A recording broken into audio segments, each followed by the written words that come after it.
Series जिसका नाम है गुड जॉब। वेल, कहानी की हीरोइन के पास एक स्पेशल पावर है जिसकी मदद से वो बहुत ही दूर की चीजों को अपनी आंखों से जूम करके वो भी क्लोज अप में बहुत ही क्लियरली देख सकती है। और तो और वो एक कसिनो में काम करती है और अपने सुपर पावर से वो उन लोगों का पता लगाती है जो कसिनो में खेलते वक्त चीटिंग करते हैं। अगर हीरो की बात की जाए तो वो एक बहुत बड़ी कंपनी का सीईओ है। दुनिया के लिए वो सीईओ है, लेकिन अंदर से दोस्तों वो बहुत बड़ा डिटेक्टिव है। दिन भर ऑफिस का काम करता है तो रात होते ही डिटेक्टिव का रूप ले लेता है, क्योंकि पता है वो एक शापित चीज को ढूंढ रहा है। और वो क्या है और कैसे जाएगी ये सीरीज, आइए सभी मिलकर एंजॉय करते हैं इस सीरीज को, क्योंकि सब कुछ बहुत ही सुपर स्टोरी और स्क्रीन प्ले के जरिए दिखाया गया है सीरीज में। और इस सीरीज को और भी इंटरेस्टिंग तरीके से एक्सप्लेन करने की हमने कोशिश की है, तो वीडियो को एंड तक जरूर देखिएगा। तो कहानी की शुरुआत में होती है हीरोइन की एंट्री, जिसका नाम है सेरा। बचपन से इसके पास एक स्पेशल पावर है दोस्तों कि ये दूर की चीजों को जूम करके क्लोज अप में देख सकती है, और वो भी कमाल की क्लैरिटी के साथ, वैसे ही जैसे सैमसंग S24 में जूम किया जा सकता है। इतना ही नहीं,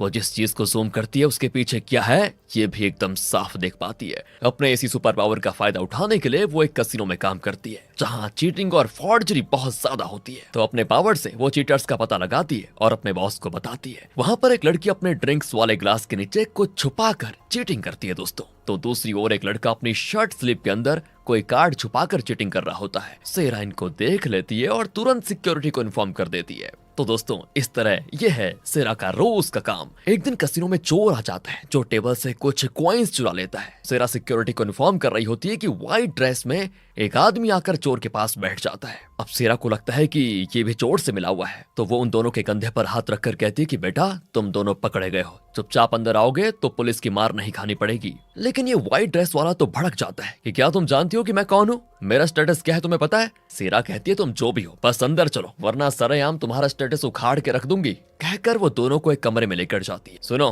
थोड़ी देर में हमारे मैनेजर आ जाएंगे, तब तक यहीं बैठे रहो। पर अचानक सेरा को लगता है कि इस चोर को कहीं तो मैंने देखा है। असल में दोस्तों जब सेरा कसिनो आ रही थी तो उसने एक वांटेड पोस्टर देखा था, जिसमें थी इस चोर की फोटो और लिखा हुआ था कि इसे पकड़ने वाले को 5 लाख का इनाम मिलेगा। सेरा बड़ी खुश होती है कि चलो आज तो 5 लाख की लॉटरी लग गई है मेरी। और उस व्हाइट ड्रेस वाले के बाल और मूंछों को जूम करके सेरा तुरंत जान जाती है कि दोनों नकली हैं। तुझे तो मैं सीधे पुलिस के हवाले करूंगी, ये कहकर वो बाहर जाकर दरवाजा लॉक कर लेती है।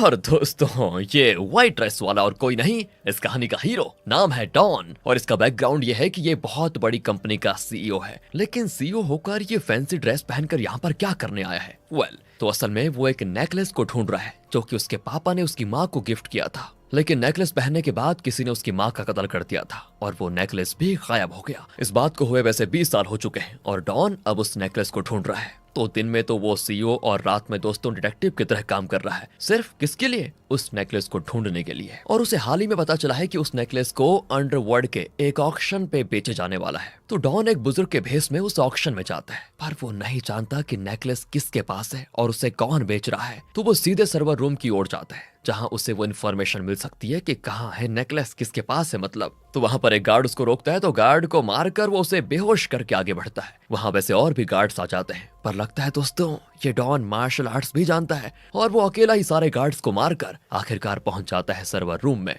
और वहां पे कुछ ढूंढने लगता है। पर तभी किसी की आहट को सुनकर वो छुप जाता है। एक औरत अंदर आती है और शायद यही ऑक्शन करवा रही है। उसका डॉग दोस्तों डॉन को देख लेता है और उसके साथ खेलने लग जाता है, क्योंकि बचपन से डॉन को डॉग्स बहुत ही पसंद थे। शायद इसीलिए डॉग उसके साथ इतना चिपक रहा था। और फिर कोई रास्ता न पाकर डॉन को उस औरत के सामने आना ही पड़ता है। वो पूछती है कि तुम सच में हिम्मत वाले हो जो इतनी खतरनाक जगह पे आए और यहाँ का डेटा चुरा कर पुलिस को देने जा रहे हो क्या तुम, है ना। डॉन कहता है नहीं नहीं, मुझे बस एक इन्फॉर्मेशन चाहिए थी, अगर वो मिल जाए तो मैं तो वापस चला जाऊंगा, ये पुलिस वगैरह को बताना मेरा कोई इरादा नहीं है। इतने में वो औरत ड्रॉर खोलकर गन उठा लेती है और डॉन को शूट करने की करती है कोशिश, लेकिन उसमें बुलेट्स नहीं होते। असल में डॉन ने अपनी सेफ्टी के लिए पहले ही ड्रॉर में रखे गन से बुलेट्स निकाल लिए थे। और तब डॉन की नजर उस डॉग पर पड़ती है जिसके गले में पट्टा बंधा होता है जिसमें $1 होता है। जब वो औरत कमरे में आई थी तो वो बार बार अपने डॉग के डॉलर को देख रही थी। तो डॉन को शक हो गया कि जरूर इस डॉलर में कोई ना कोई तो राज है, इसीलिए वो उसके डॉग को उठाकर वहां से बच निकलता है। फिर डॉलर निकालकर डॉग को छोड़ भी देता है। अब दोस्तों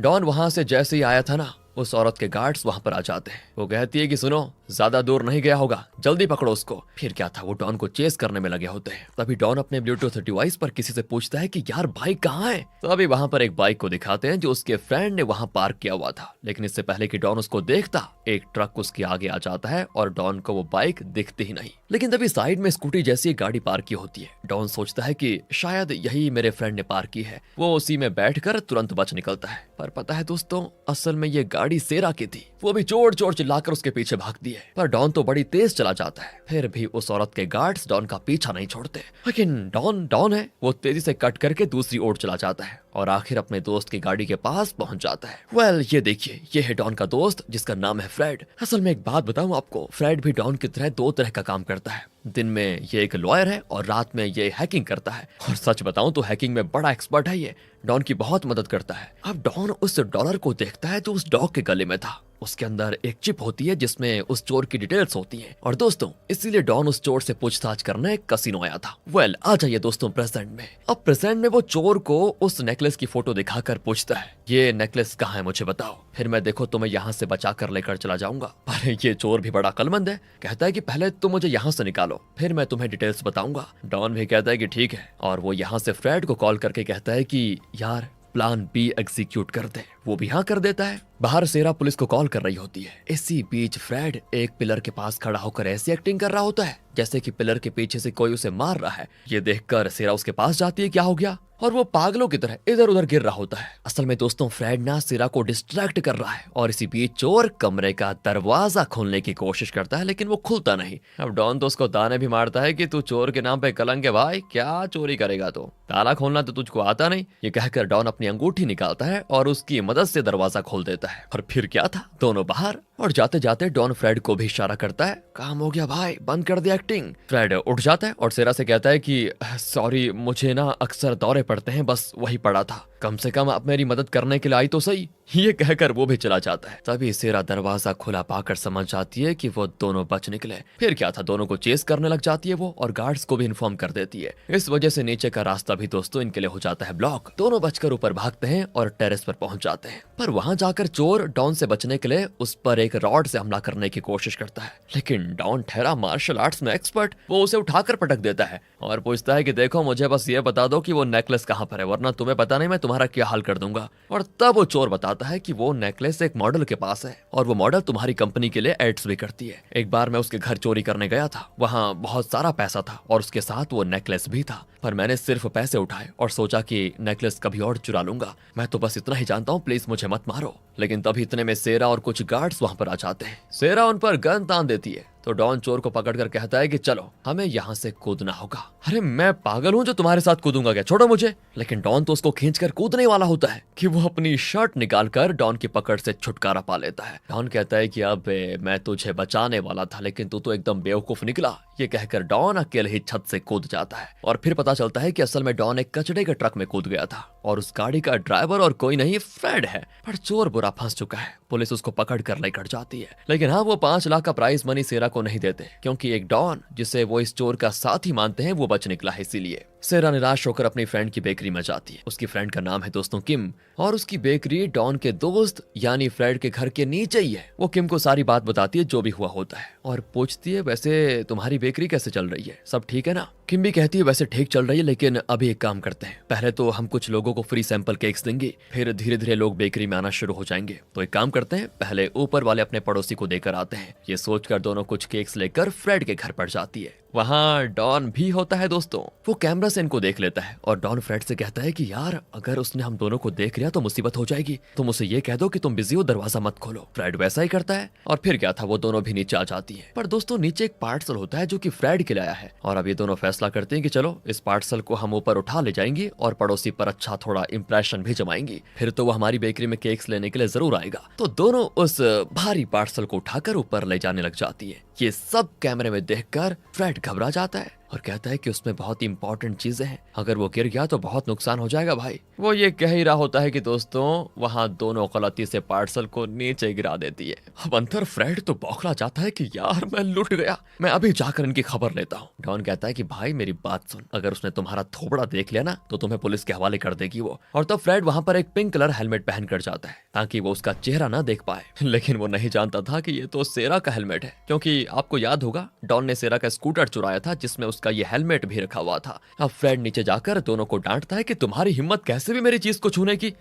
दोनों वैसे घबरा भी जाती है कि पता नहीं ये क्या करने वाला है, लेकिन तभी सेरा उसके हेलमेट को बड़े ध्यान से देखती है और उसे लगता है कि यार ये तो मेरा हेलमेट है। अब यहाँ पर एक फ्लैशबैक दिखाया जाता है। असल में उस दिन डॉन सेरा का स्कूटर चुरा कर भागा था। हालांकि उसे लगा था कि ये स्कूटर फ्रेड ने यहाँ पर पार्क किया था, लेकिन जब वो फ्रेड से मिला तो पता चला कि ये वो बाइक नहीं है जो फ्रेंड ने डॉन के लिए वहां पार्क की थी। और तब डॉन ने फ्रेड से ये भी कहा था कि भाई तुम ये स्कूटर वापस छोड़ देना, तो फ्रेंड ने स्कूटर को उसी जगह पार्क कर दिया था जहां वो पहले था। इतना ही नहीं, सेरा को हुई तकलीफ के लिए फ्रेंड ने एक कवर में कुछ पैसे भी छोड़ दिए थे। और तब सेरा वहां पर आई थी तो अपना स्कूटर देखकर बड़ी खुश हुई, लेकिन कवर में पैसे देखकर सेरा हैरान हो गई कि ये चोर बहुत ही भला इंसान लगता है, पैसे भी रखकर चला गया, वाओ। लेकिन उसने नोटिस किया कि हेलमेट मिसिंग है। और अब यहाँ से आ जाइए प्रेजेंट में, वो देखती है कि वही हेलमेट इसने पहन के रखा हुआ है। इसी बीच डॉन एक वैन लेकर दूसरे रास्ते से वहां जाता है। फ्रेड अपना पार्सल उसमें चढ़ाकर बैठ जाता है, लेकिन जाने से पहले सेरा हेलमेट का सनशेड खोलकर फ्रेड का चेहरा देख लेती है दोस्तों, और उसे याद आ जाता है कि डॉन जिस कचड़े के ट्रक में गिरा था उसे यही ड्राइव कर रहा था। है? मतलब ये दोनों चोरी में पार्टनर्स हैं। ये जानकर सेरा उनका पीछा करने लग जाती है, और क्या था, लेकिन उसका बाइक तेजी से जाती वैन का पीछा नहीं कर पाता। लेकिन उसकी पावर्स यार हम कैसे भूल सकते हैं। उसके पास तो दूर की चीजों को क्लोजअप में देखने का पावर है, तो वो ऊंची जगहों पर जाकर वहां से गाड़ी को जूम करके ट्रैक करने लग जाती है। और इस चेसिंग में हो जाती है रात। आखिर में डॉन और फ्रेड उस मॉडल के घर के आगे रुक जाते हैं जिसके पास वो शापित नेकलेस है। वैसे उस मॉडल का नाम मिडा है। तो डॉन उस घर के अंदर जाता है, लेकिन सेरा बहुत दूर से ये सारी चीजें देख रही होती है। अच्छा, तो आज इस घर में चोरी करने निकले हो, चोर कहीं के। अभी पुलिस को कॉल करती हूँ। तो वो तुरंत पुलिस को बताती है मैंने दूसरे चोर को भी ढूंढ लिया है। लेकिन डॉन अंदर जाता है तो उसे लगता है शॉक, क्योंकि मिडा के कमरे में खून ही खून होता है। लगता है उसका कत्ल हुआ है। डॉन डर के मारे तुरंत वहां से भागने की कोशिश करता है, लेकिन इतने में पुलिस आ जाती है और डॉन को कर लेती है अरेस्ट। जाते जाते डॉन सेरा को देखकर समझ जाता है कि पक्का इसी ने पुलिस को इन्फॉर्म किया होगा। वेल, तो पुलिस स्टेशन में डॉन से पूछताछ की जाती है। पुलिस ऑफिसर बार बार पूछता है कि तुम मिडा के घर गए क्यों थे। डॉन कहता है कि वो मेरी कंपनी के लिए मॉडलिंग करती है, मैं उससे कैजुअली मिलने गया था और कुछ भी नहीं। और ऑफिसर कहता है कि मुझे तो शक है कि तुमने उसे मार डाला। डॉन कहता है कि अरे वाह, क्या हर कत्ल का केस आप इसी तरह बड़ी आसानी से क्लोज कर देते हो? मेरे खिलाफ वैसे भी आपके पास कोई सबूत नहीं है। इतने में डॉन का लॉयर यानी फ्रेड आ जाता है। वो कहता है कि पुलिस के आने से 5 मिनट पहले डॉन उस घर में गया था। तो क्या अब आप ये कहना चाहते हो कि 5 मिनट में ही उसने मॉडल को मार दिया? और अगर कत्ल किया भी होता तो कमरे में जो इतना खून फैला पड़ा था उससे तो डॉन के ड्रेस पर भी खून जरूर लगा होगा। इसके ड्रेस पर खून का एक भी बूंद नहीं है। नोटिस तो किया होगा आपने, और ना ही आपके पास कोई सबूत है कि डॉन ने कत्ल किया। अब क्योंकि पुलिस के पास भी और कोई रास्ता नहीं होता, तो ऑफिसर कहता है कि ठीक है आप जा सकते हो, लेकिन जब तक इस केस की इन्वेस्टिगेशन पूरी नहीं हो जाती, याद रखना शहर छोड़कर बाहर मत जाइएगा। जब भी पूछताछ के लिए बुलाया जाए तो आ जाना। ये दोनों भी मान जाते हैं। अगली सुबह सेरा टीवी न्यूज देखती है और तब उसे पता चलता है कि असल में डॉन एक बड़ी कंपनी का सीईओ है। वो घबरा जाती है, कहीं मैं ही उसे गलत तो नहीं समझ बैठी, क्या होगा। वो किम को बताती है कि यार लगता है मैंने गलती कर दी।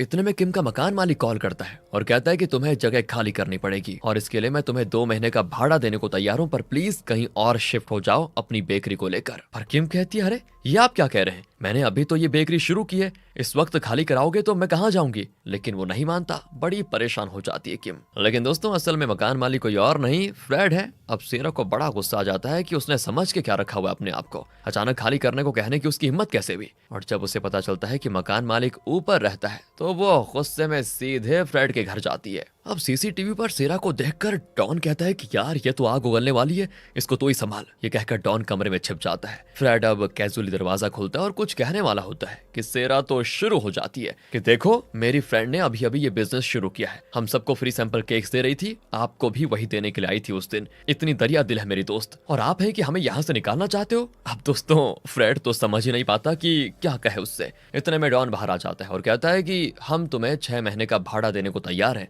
अपनी फ्रेंड से कहो कि वो बेकरी खाली कर दे, इसमें प्रॉब्लम क्या है। लेकिन सेरा तो अपनी बात पर अड़ी रहती है। तो डॉन उससे और बहस नहीं कर पाता। सेरा कहती है मुझे माफ कर दीजिए, मैं आपकी असलियत नहीं जानती थी और मैं नहीं जानती कि कल आप उस घर में क्यों घुस गए थे, लेकिन आपके जाने से पहले एक आदमी उस घर से बाहर निकला था। है? ये सुनकर डॉन शॉक। वो पूछता है तो कौन था वो, क्या तुमने उसको देखा? सेरा कहती है अगर आप वादा करेंगे कि बेकरी खाली नहीं करवाएंगे तो मैं आपको और डिटेल्स भी दे सकती हूँ। डॉन को उसकी शर्त माननी पड़ती है क्योंकि फिलहाल डॉन के लिए सबसे इम्पोर्टेंट तो यह है कि वो उस मॉडल मीडा के कातिल का पता लगाए, क्योंकि उसी के जरिए उसे शापित नेकलेस के बारे में पता चल सकता है। तो अब सेरा उन्हें उस जगह पे लेकर जाती है जहाँ से उसने उस आदमी को मीडा के घर से निकलते देखा था। हे ये क्या, पर यह जगह तो मीडा के घर से बहुत दूर है। अरे तुमने यहाँ से उतनी दूर कैसे देख लिया बताओ, हमें पागल समझ के रखा हुआ है क्या तुमने? तब सेरा ऑलमोस्ट कह देती है कि मेरी आंखों में ऐसी शक्ति है, लेकिन बीच में रुक जाती है और कहती है मैंने अपना दिमाग लगाया और ये पता लगाया कि वहाँ एक आदमी था। खैर मैं तुम्हें उस जगह ले जाकर दिखाती हूँ। ये कहकर वो इन्हें वहाँ लेकर जाती है, लेकिन वहाँ एक दीवार के अलावा कुछ होता ही नहीं। और फिर क्या था, डॉन तो उसको बुरा भला कह देता है कि हमें उल्लू बना के रखा हुआ है, तुमने क्या समझ रही हो तुम, यहाँ तो किसी के आने जाने के कोई निशान है ही नहीं। अब देखो तुमने हमारा टाइम बर्बाद किया ना, बेवकूफ समझ के रखा हुआ है ना हमें। अब देखो मैं तुम्हारी फ्रेंड की बेकरी कैसे 2 मिनट में खाली करवाता हूँ। ये कहकर वो दोनों जाने लगते हैं, लेकिन तभी सेरा वहाँ के एक सीसीटीवी कैमरा देखती है और कहती है कि मुझ पर भरोसा नहीं है ना तो इस सीसीटीवी को चेक कर लो। वो लोग भी मान जाते हैं और क्योंकि ये फ्रेड एक हैकर है तो वो उस सीसीटीवी के सिस्टम को हैक करके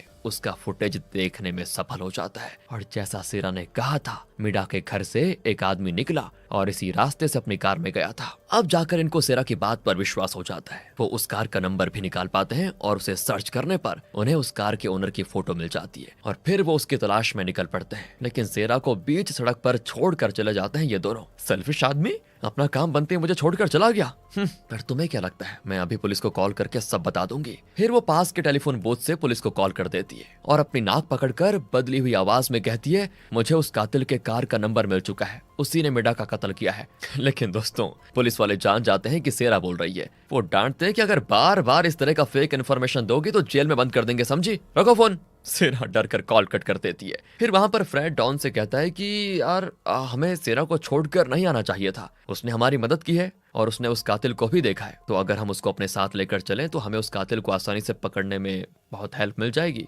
और नेकलेस का भी हमको फिर पता चल जाएगा। इस पर डॉन भी मान जाता है और दोनों सेरा को लेने के लिए वापस आते हैं। सेरा बड़ी खुश होती है कि वाह आप लोग मेरी कदर कर रहे हो, कहकर वो गाड़ी में बैठ जाती है। तो डॉन कहता है कि क्या तुम मेरी असिस्टेंट बनोगी? हाँ, सेरा का चेहरा खिल जाता है कि हाँ, इतनी बड़ी कंपनी के सीईओ की असिस्टेंट बनना कोई मामूली बात तो है नहीं, मैं जरूर आपकी असिस्टेंट बनूंगी। डॉन कहता है कि बड़ी आई सीईओ की असिस्टेंट बनने वाली, मैं काम की बात कर रहा हूँ, मैं चाहता हूँ कि मैं जो इन्वेस्टिगेशन कर रहा हूँ उसमें तुम मेरी असिस्टेंट बनो बस। सेरा कहती है अच्छा चलो ठीक है। और फिर तीनों मीडा के मैनेजर के पास जाते हैं और उसे उस कार के ओनर की फोटो दिखाकर पूछते हैं कि क्या तुम इसको जानते हो? मैनेजर कहता है मैं जानता तो नहीं, लेकिन ये कई बार मीडा के घर के बाहर खड़ा उसको देखता रहता था। फिर वो इस मॉडलिंग एजेंसी के बॉस से मिलते हैं क्योंकि मीडा इन्हीं के लिए काम करती थी। वो बॉस से पूछताछ करते हैं और उस नेकलेस के बारे में भी पूछते हैं, लेकिन वो कुछ खास नहीं जानता था। वो बताता है कि मीडा का एक बॉयफ्रेंड था और वो दोनों रात को एक क्लब में जाते थे और मेरे सुनने में तो आया कि अब मीडा मर चुकी है। वैसे उसकी लाश नहीं मिली, लेकिन उसके कमरे में बहुत सारा खून था और शायद आपको उसका बॉयफ्रेंड उसी क्लब में मिलेगा।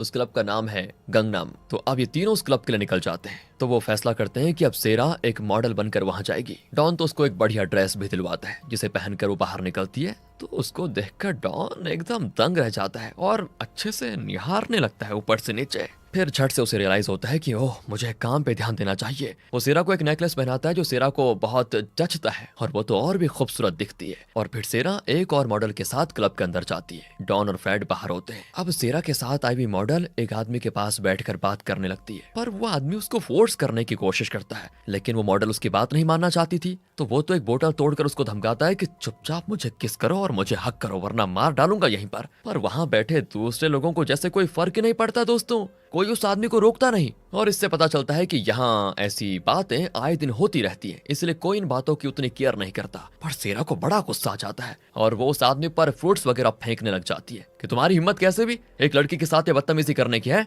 तुम्हारे सर में दिमाग है भी या उसकी जगह गोबर भरा हुआ है? पर उसकी डांट सुनकर वो गुस्सा होने के बजाय उल्टा सेरा को निहारने में लगा होता है। और फिर क्या था, वो सेरा से फ्लर्ट करने लग जाता है कि वैसे तुम भी बड़ी खूबसूरत हो, पहले तो तुम्हें यहाँ कभी नहीं देखा, नहीं हो क्या? ये सारी बातें पूछते हुए वो सेरा को फोर्स करने लगता है। अब भी दोस्तों वहाँ कोई उसकी मदद के लिए नहीं आता। सेरा जैसे तैसे अपने हाथ छुड़ाकर भागती है तो एक आदमी से टकरा जाती है और ये कोई और नहीं डॉन है जो कोट सूट पहनकर एकदम बढ़िया एंट्री देता है। तो अब फ्लैशबैक में दिखाते हैं कि डॉन इस कॉस्ट्यूम में यहाँ कैसे और क्यों आया। असल में जब वो आदमी सेरा को देख रहा था तो फ्रेड को पता चल गया था कि सेरा किसी मुसीबत में पड़ने जा रही है। ऐसा लगता है दोस्तों शायद सेरा के नेकलेस में कोई सीक्रेट कैमरा था जिसका लाइव रिकॉर्डिंग फ्रेड देख रहा था। उसने तुरंत डॉन को इन्फॉर्म किया और डॉन ड्रेस बदलकर अंदर आ गया। तो अब डॉन सेरा को लेकर बाहर आ जाता है तो सेरा डॉन को ताकने लगती है और उसके पास आ जाती है। ऐसा लगता है किस करने वाली है। ओह नहीं, वो कहती है हमें एक आदमी रिकॉर्ड कर रहा था, पता है उसकी शर्ट में कैमरा है। डॉन तो चौंक जाता है कि इसे इतनी बारीक बात कैसे दिख गई और वो भी इतनी दूर से।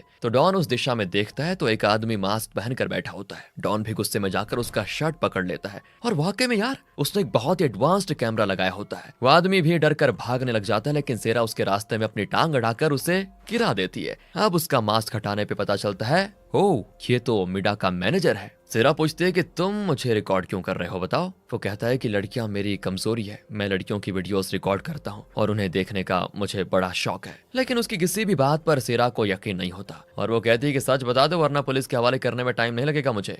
और तब वो सच बता देता है कि ये सब मैंने अपने बॉस के कहने पे किया। मेरा बॉस ऐसी जगहों पे आने वाली मॉडल्स की वीडियो रिकॉर्ड करवाता है। जब वो लड़कियां किसी के साथ इंटीमेट होती हैं तो हम उनकी वीडियो बनाकर फिर उन्हें हमारी कंपनी में मॉडलिंग करने के लिए मजबूर करते हैं। अगर वो मना करती हैं तो उनको धमकाते हैं कि तुम्हारी वीडियो लीक कर देंगे। अब बॉस की असलियत पता चलता है। डॉन उस मैनेजर को पीट कर पहले उसके पॉकेट से उसका मोबाइल निकाल लेता है और उस बॉस को मैसेज करता है कि हम पकड़े गए बॉस, सारा एविडेंस मिटा दीजिए। दूसरी ओर बॉस ये जानकर परेशान हो जाता है कि वो फंसने वाला है। उसने उन वीडियोस को जिस मेमोरी कार्ड में रखा हुआ था वो उसे निकाल ही रहा होता है कि इतने में अपनी टीम वहां पर भी पहुंच जाती है। यही था इनका प्लान कि मैसेज देखते ही बॉस डेटा को मिटाने की कोशिश करेगा और तभी वो उसे रंगे हाथों पकड़ लेंगे। इन्हें देखते ही वो उस मेमोरी कार्ड को अपने मुंह में डाल लेता है। डॉन और फ्रेड उसको पकड़कर उसका मुंह खुलवाने की बहुत कोशिश करते हैं लेकिन सेरा बहुत बढ़िया आइडिया सोचती है और उसके पीछे जाकर तगड़ा किक मारती है। डर के मारे वो अपना मुंह खोलता है और मेमोरी कार्ड सीधे बाहर।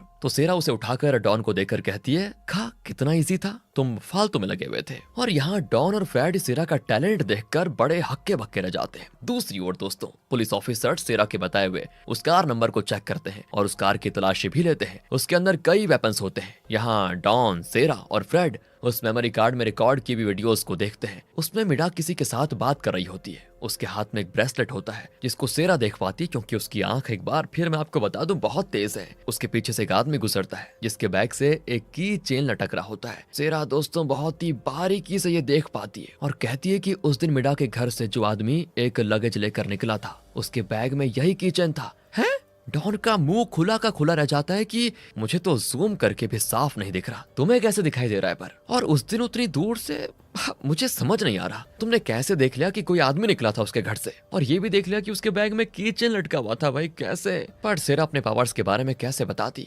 वो बहाना करती है असल में मेरे सर में ना थोड़ा दर्द है, प्लीज मुझे अभी ज्यादा बात नहीं करनी, घर जाना होगा। ये कहकर वो वहां से निकल लेती है। लेकिन डॉन पूछता है तुम कुछ कहने वाली थी अभी, कहीं कुछ भूल तो नहीं रही? सेरा कहती है हाँ आपने मुझे क्लब में उस आदमी से बचाया था ना, उसके लिए थैंक्स, यही कहने वाली थी मैं। डॉन कहता है कि मैं उसके बारे में नहीं पूछ रहा हूँ, तुमने जो नेकलेस पहन के रखा हुआ है वो मेरा है, उसे लौटा दो। अब सेरा चिढ़ जाती है कि ये अमीर लोग भी ना मामूली सी चीज को इतना भाव देते हैं बताओ। कहकर वो नेकलेस उतार कर देती है तो डॉन उसे बहुत संभाल कर रखता है। वो कहता है इसकी कीमत जानती हो, ये 10 करोड़ का है। और सेरा एकदम से फ्रीज कि 10 करोड़? तो क्या मैंने इतनी देर से 100 एकड़ जमीन को अपने गले में पहन कर रखा हुआ था?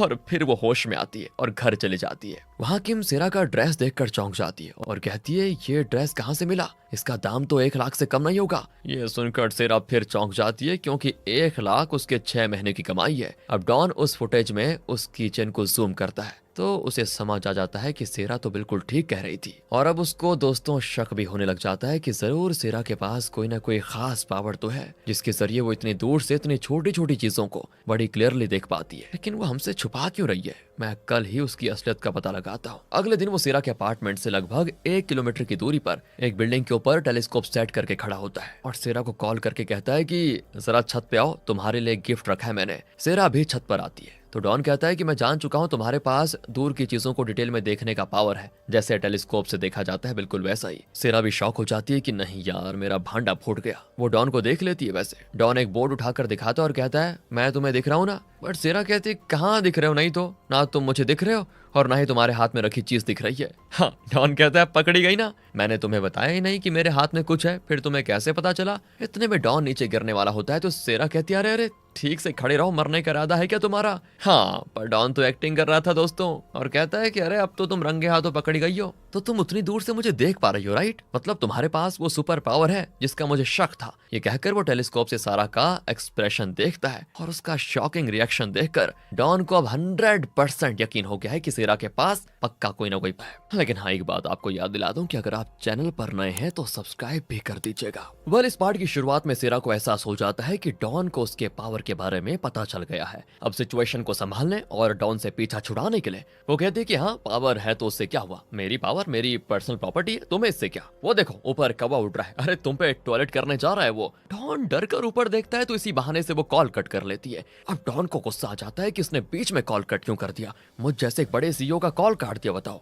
तो वो घर आकर फ्रेड को बताता है कि सेरा बड़ी घमंडी है, उसने मेरा कॉल कट कर दिया। तो फ्रेड भी कहता है कि अगर वो ना होती ना तो हम यहाँ तक भी नहीं पहुंच पाते, इसलिए तुम्हें उस पर ज्यादा चिढ़ने की जरूरत ही नहीं है, हमें तो उल्टा उसका शुक्रिया अदा करना चाहिए। फिर दोनों मिडा के उस वीडियो को देखने लगते हैं जिसमें उसने एक ब्रेसलेट पहना हुआ था। दूसरी ओर दोस्तों डॉन की कंपनी को दिखाते हैं जहां उसका सेक्रेटरी डॉन से किसी डॉक्यूमेंट पर साइन लेने के लिए आया होता है, लेकिन डॉन अपने ऑफिस में होता है नहीं। अब यहाँ पर डॉन और फ्रेड देखते हैं कि मिडा ने जो ब्रेसलेट पहना हुआ था वही ब्रेसलेट उसके कातिल ने भी पहना हुआ था। तो अब इनको दोस्तों इस ब्रेसलेट के बारे में और पता लगाना होगा, तब जाकर इस केस की घटनाएं खुलेंगी। तो इसी बीच डॉन का सेक्रेटरी उसे ऑफिस में हर तरफ ढूंढने में लगा हुआ है कि कहाँ गया। तो आखिर में वो एक दरवाजा खोलने की कोशिश करता है, इस वजह से यहाँ फ्रेड के घर में अलार्म बजने लगता है। असल में डॉन ने दोस्तों ऐसी सेटिंग करके रखी हुई है कि अगर कोई उस दरवाजे को खोलेगा तो वो फ्रेड के घर आ सकेगा। वैसे ये एक सीक्रेट है जो सिर्फ डॉन जानता है, इसीलिए उसने उस दरवाजे के लिए ऐसा अलार्म सेट करके रखा हुआ है कि अगर कोई उसे खोलने की कोशिश करे तो अलार्म बज जाएगा। डॉन कहता है कि यार ये लोग बिना थोड़ी देर मुझे चैन से अपना काम भी नहीं करने देंगे, खैर मैं खुद ही ऑफिस जाकर देखता हूँ कि इसको चाहिए क्या। इसी बीच सेक्रेटरी घबरा जाता है, उसको ये लगता है कि शायद डॉन उस कमरे में बंद है और वो दरवाजा तोड़ने की सोचता है, लेकिन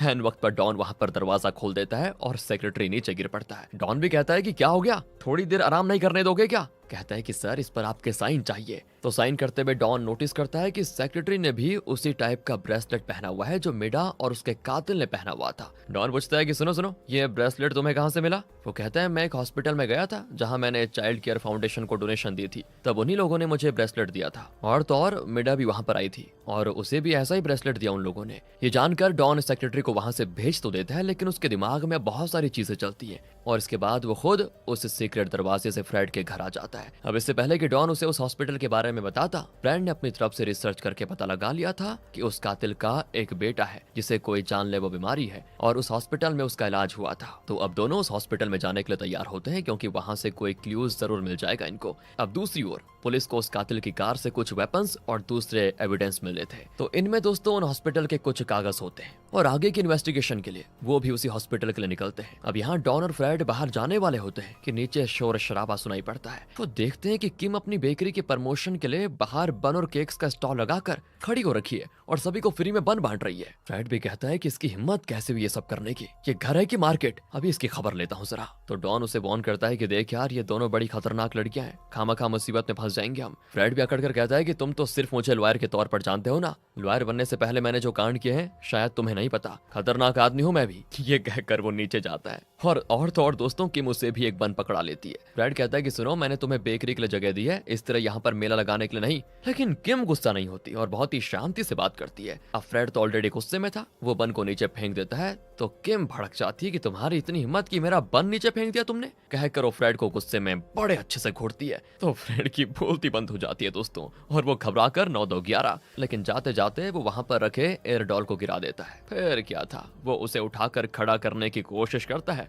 लेकिन वो बार बार गिर जाता है। किम उसे और गुस्से में घूरती है। तो इस तरह इनका ये ड्रामा यहाँ पर चलता है। अब अगले सीन में दिखाते हैं कि उस डॉल की जगह पर फ्रेड खड़ा हुआ है और अब दोस्तों उस डॉल की तरह डांस कर रहा है। लगता है किम ने उसे खूब डांटा और डॉल के बदले उसे खड़ा कर दिया। बताओ, वो बेचारा बहुत देर डांस कर रहा होता है और सोचता है कि डॉन तो ठीक ही कह रहा था, मुझे यहाँ पर आना ही नहीं चाहिए था। और जैसा कि काफी नहीं था, बच्चे उसके इर्द गिर्द खेलने लगते हैं और लोग इसकी वीडियो बना रहे होते हैं। तो ये देखकर बेकरी के अंदर बैठी सेरा, किम और उनकी एक और फ्रेंड बहुत हंस रही होती है कि चलो मजा चखा दिया इसको। असल में सेरा और किम एक ऑर्फनेज में पली बड़ी हुई थी और व्हाइट ड्रेस में ये जो लड़की बैठी है ना, वो भी उसी ऑर्फनेज में पल रही है। उसका नाम विनी है। सेरा उसे अपनी बहन मानती है और उसकी पढ़ाई लिखाई का पूरा खर्चा भी सेरा उठा रही है, इसीलिए सेरा को बहुत मेहनत करनी पड़ रही है। तो सेरा उसको बताती है कि देखो वो जो बाहर खड़ा होकर डांस कर रहा है ना, वो एक बहुत बड़ा लॉयर है, लेकिन उसने किम से पंगा जो ले लिया तो देखो उसका क्या हाल कर दिया है। इसी बीच विनी को एक कॉल आता है और वो तुरंत वहां से चली जाती है। असल में उसकी फ्रेंड एक स्टोर में कोई चीज चुराते वक्त पकड़ी गई थी, उसी को छुड़ाने के लिए विनी जाती है। फिर विनी उस स्टोर के ओनर को पैसे देकर माफी मांगती है कि प्लीज मेरी फ्रेंड से गलती हो गई, प्लीज पुलिस को मत बताइएगा। उसकी फ्रेंड का नाम है शियोमी। विनी ने उसको बचाया तो है लेकिन वो अकड़ कर जाने लगती है। विनी पूछती है तुम ऐसा करती क्यों हो यार?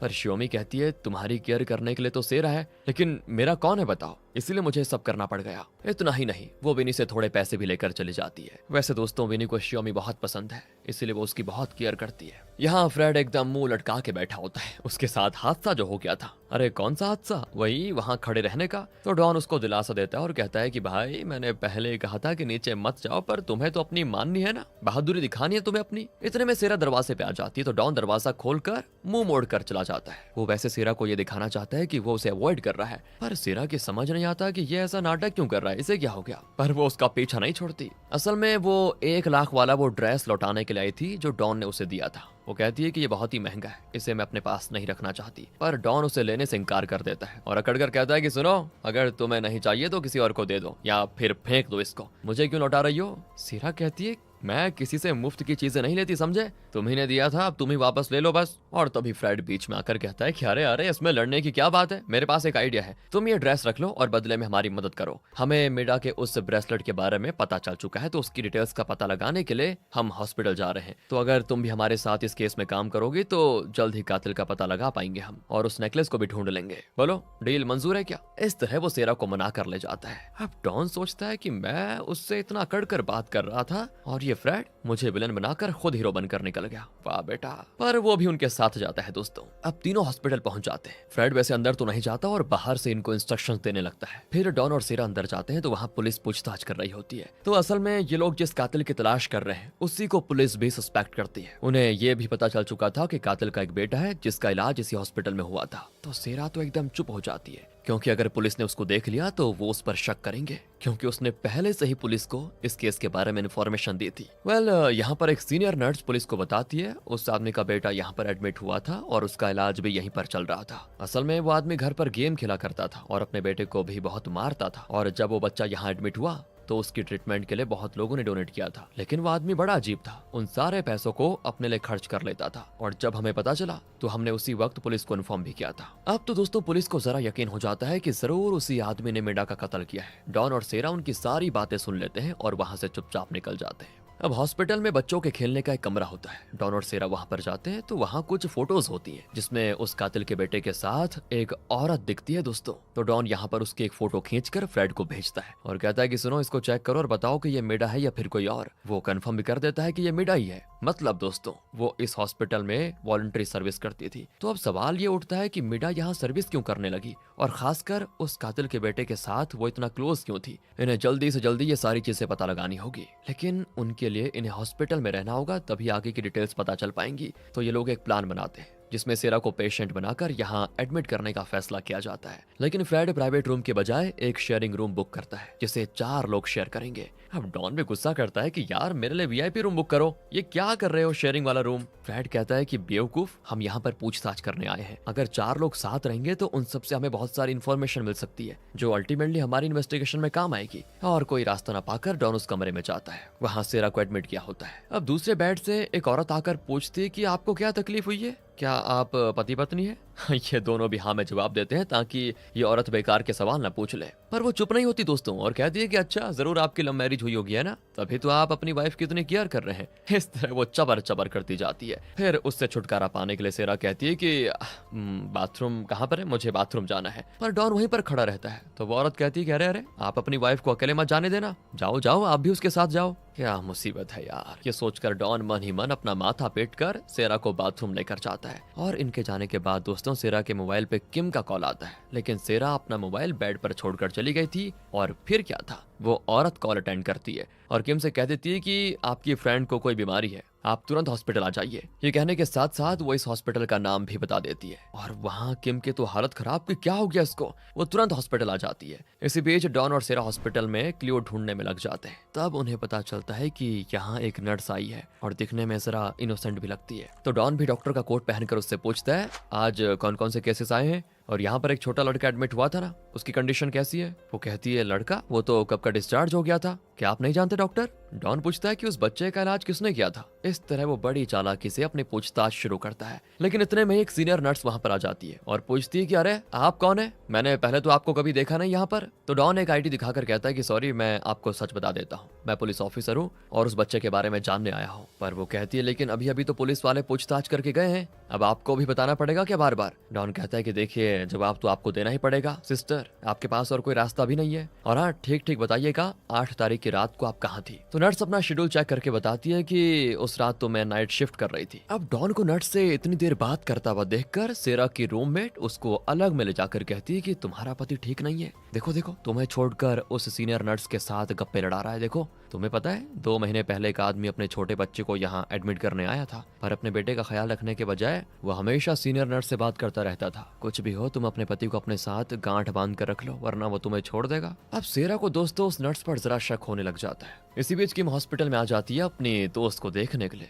लेकिन फ्रेड उसको देख लेता है। सोचता है कि अगर ये अंदर गई तो सारे के किराए पर पानी फिर जाएगा, इसलिए फ्रेड उसको रोकने की बड़ी कोशिशें करता है। उसे कॉफी खरीद कर देता है, लेकिन वो उसकी एक नहीं सुनती और पूछती है कि मेरी फ्रेंड को क्या हुआ है, मुझे अभी बताओ। और कोई रास्ता ना पाकर फ्रेड खुद कॉफी पी लेता है और पीते ही गला पकड़ कर गिर जाता है। फिर क्या था, फ्रेड को भी हॉस्पिटल में एडमिट किया जाता है। इतने में यहाँ सेरा और डॉन वापस आ जाते हैं और सेरा किम का कॉल देखकर फिर उसे कॉल कर देती है। तो पता चलता है कि फ्रेड भी यहाँ पर एडमिट हो गया है। तो टेंशन में दोनों फ्रेड को देखने जाते हैं, तो पता चलता है कि फ्रेड के लिप्स एकदम सूजे हुए हैं। वो घबरा जाता है और पूछता है कि फ्रेड ने दूध तो नहीं पिया था ना? तो किम कहती है पता नहीं, ये मुझे अंदर आने से रोक रहा था और मेरे लिए कॉफी खरीद कर भी लेके आया, पर मैंने इसकी बात नहीं मानी तो ये खुद पी गया। अब डॉन किम को डांटता है कि ये तुमने क्या किया? तुम्हें पता है फ्रेड को दूध से एलर्जी है, दूध के बने आइटम से उसको एलर्जी हो जाती है। इतना ही नहीं, ये मिल्क से बने केक्स, बंस, इस तरह का कोई भी आइटम वो खाता नहीं। और यहाँ पर हमें पता चलता है कि उस दिन फ्रेड ने किम का बन क्यों फेंक दिया था। अब किम सेरा से पूछती है वैसे तुम्हें क्या हुआ है? मैं तो बहुत डर गई थी यार। सेरा फिर शांति से उसको बताती है कि देखो हम एक केस के सिलसिले में यहाँ पर पूछताछ कर रहे हैं, उसी के लिए ड्रामा क्रिएट किया हुआ है, बाकी मैं बिल्कुल ठीक हूँ। तब जाकर किम को तसल्ली होती है। अब रात भी हो जाती है तो डॉन सेरा को हॉस्पिटल में छोड़कर घर जाने वाला होता है, लेकिन दूसरे बेड्स के पेशेंट्स कहते हैं कि तुम कैसे पति हो, अपनी वाइफ को यहाँ छोड़कर तुम आराम से घर जाकर सोना चाहते हो, कोई इमरजेंसी हुई तो उसकी मदद कौन करेगा? अब तो डॉन को भी कोई रास्ता नजर नहीं आता और वो वहीं रुक जाता है। बेड के चारों तरफ स्क्रीन फैलाकर वो सेरा से कहता है कि चुपचाप नीचे लेट जाओ, ऊपर तो मैं सोऊंगा, आखिर तुम मेरे लिए काम कर रही हो, मैं तुम्हारे लिए नहीं कर रहा। सेरा कहती है तुम फुटो यहाँ से, पेशेंट मैं हूँ तो बेड पर मैं ही तो सोऊंगी, बड़े है रौब झाड़ने वाले हैं। इस तरह की लड़ाई चलती है। सुबह होती है और ब्रेकफास्ट का टाइम हो जाता है, तो सारे स्क्रीन हटाए जाते हैं। तब सभी देखते हैं कि डॉन बेड पर सोया हुआ है और सेरा जमीन पर लेटी हुई है। फिर क्या था, डॉन को सभी शाप देते हैं दोस्तों, शाप। उस बेचारी को नीचे धकेल कर तुम ऊपर सो गए, कैसे बेरहम इंसान हो तुम? तो डॉन कहता है कि अरे आप लोग भी गलत समझ रहे हो, एक्चुअली वो कह रही थी कि बेड बहुत ही गर्म है इसलिए नीचे सो गई। पर डॉन की बातों पर कोई विश्वास नहीं करता। इतने में ब्रेकफास्ट लाया जाता है तो सेरा भी सोच लेती है कि ये बड़ा अच्छा मौका है डॉन से बदला लेने का। वो हाथ दर्द होने की एक्टिंग करती है और कहती है रात भर फर्श पर लेटकर हाथ का तकिया बनाकर सो रही थी, इसलिए मेरा हाथ बहुत दुख रहा है, पता है तुम्हें?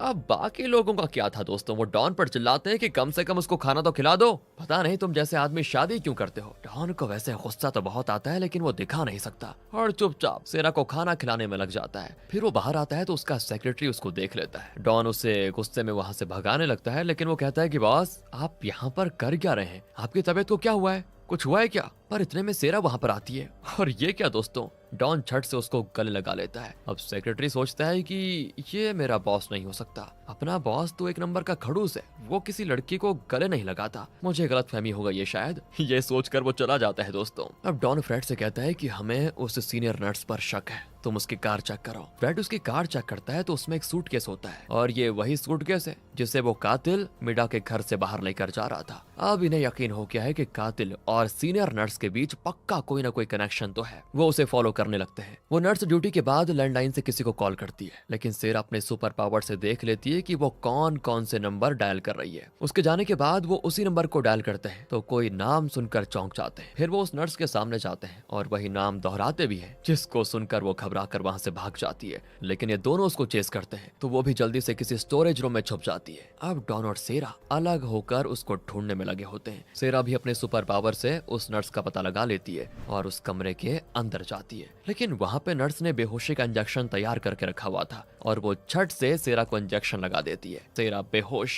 जैसे डॉन वहाँ पर आता है तो सेरा को बेहोश देखकर घबरा जाता है एकदम से, पर इतने में वो नर्स डॉन पर हमला करने की कोशिश करती है। डॉन तो उसे पकड़ लेता है, लेकिन वो डॉन को भी बेहोशी का इंजेक्शन लगा देती है। अब डॉन और सेरा स्टोरेज रूम में बेहोश पड़े होते हैं। इसी बीच फ्रेड लगातार डॉन को आवाज देता है, लेकिन डॉन की तरफ से कोई रिस्पॉन्स नहीं। पर वो उस सीनियर नर्स को कार में जाते देख लेता है और समझ जाता है कि जरूर डॉन और सेरा किसी मुसीबत में है। वो तुरंत हॉस्पिटल के अंदर जाता है। यहाँ डॉन और सेरा को बड़ी मुश्किल से होश आ जाता है, पर उस नर्स ने इन दोनों को रस्सी से बांध के रखा होता है। दोनों फिर एक दूसरे की रस्सियां खोलने में लग जाते हैं, लेकिन तब भी दोस्तों इनके बीच झगड़ा होता ही रहता है। एक कहता है कि पहले तुम मेरा खोलो, दूसरा कहता है कि पहले तुम मेरा। इनकी लड़ाई इतनी चल रही होती है कि तभी वहां पर फ्रेड आ जाता है। उसको ये दृश्य ऐसे दिखता है जैसे दोनों दोस्तों रोमांस कर रहे हो। वो सोचता है कि बाहर तो इतनी अकड़ दिखा रहा था और मौका मिलते ही रोमांस पे उतर आया। कैसा है रे डॉन तू। तब मुड़ते हैं और डॉन कहता है कि अबे अपने दिमाग के घोड़े पर लगाम दे, समझे? यहाँ वो नहीं हो रहा था जो तू सोच रहा है, और जल्दी से यहाँ का रस्सी खोल। अब यहाँ से सीधे कट करके दिखाते हैं सेरा, डॉन और फ्रेड अपनी गाड़ी में उस नर्स को चेस कर रहे हैं। असल में जब फ्रेड नर्स की कार की तलाशी ले रहा था तो उसने कार में एक ट्रैकिंग डिवाइस फिक्स कर दिया था, जिसकी मदद से अब ये लोग उसको चेस कर रहे हैं। फ्रेड पूछता है कि इस नर्स के तेवर को देखकर तो मुझे शक है कि कहीं इसी ने तो मेडा का कत्ल नहीं कर दिया। डॉन कहता है कि असल में मेडा मर ही नहीं, वो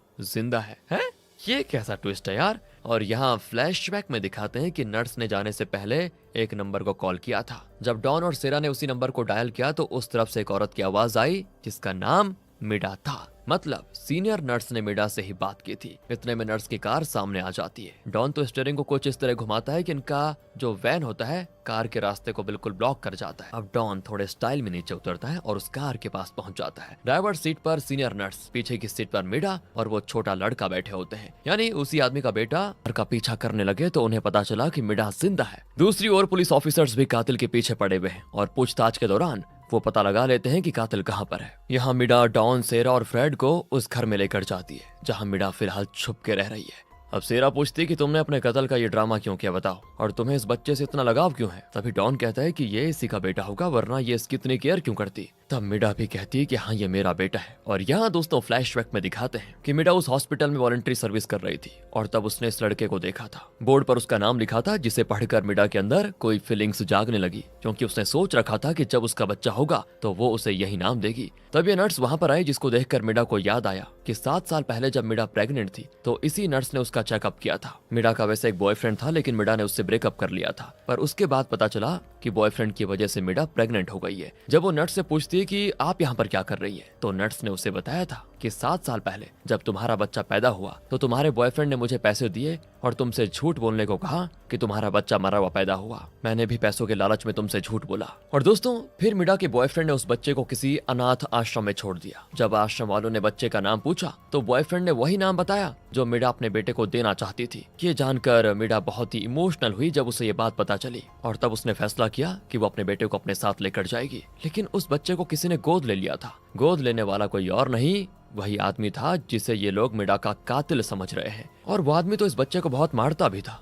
और उसके इलाज का सारा फंड वो खुद ऐंठ लेता था। तब मिडा ने फैसला किया कि वो अपने बॉयफ्रेंड से बदला लेगी जिसने उसे इस कदर धोखा दिया। वो तुरंत बॉयफ्रेंड के घर गई और वहां उसने वो नेकलेस देखा, और मिडा जानती थी कि ये बहुत ही स्पेशल नेकलेस है जिसे क्वीन ऑफिसर टीयर्स कहा जाता है। तो मिडा ने बॉयफ्रेंड से बदला लेने के लिए वो नेकलेस चुरा लिया। लेकिन उस नेकलेस के आने के बाद मिडा की लाइफ में बहुत सारे एक्सीडेंट्स होने लगे जिनमें वो बाल बाल बच जाती थी। यहाँ तक कि एक बार तो उसके घर में तोड़ फोड़ मची थी, तो दूसरी बार काम के दौरान उसके सर पे एक भारी चीज गिरने वाली थी। मिडा को एक अननोन नंबर से मैसेज आया कि वो नेकलेस लौटा दो वरना तुम्हारी खैर नहीं। और फिर मिडा को अपने बॉयफ्रेंड पर शक हुआ, क्योंकि वो उसके घर से ही ये नेकलेस चुरा कर लेकर आई थी। एक बार तो मिडा ने वो नेकलेस अपने बॉयफ्रेंड को वापस करने की सोच भी ली थी, लेकिन वो नेकलेस मिडा के घर से भी गायब हो गया था। मिडा तो अपने बेटे को लेकर यहाँ से कहीं दूर जाना चाहती थी, जहाँ वो आराम से चैन की लाइफ जी पाए। और तो और उसके बेटे को जिस आदमी ने गोद लिया था वो आदमी बच्चे को बहुत टॉर्चर करता था, और मिडा तो उससे भी बदला लेना चाहती थी। इसीलिए मिडा ने उस आदमी की कार चुराई और उसमें उसकी चीजें रखकर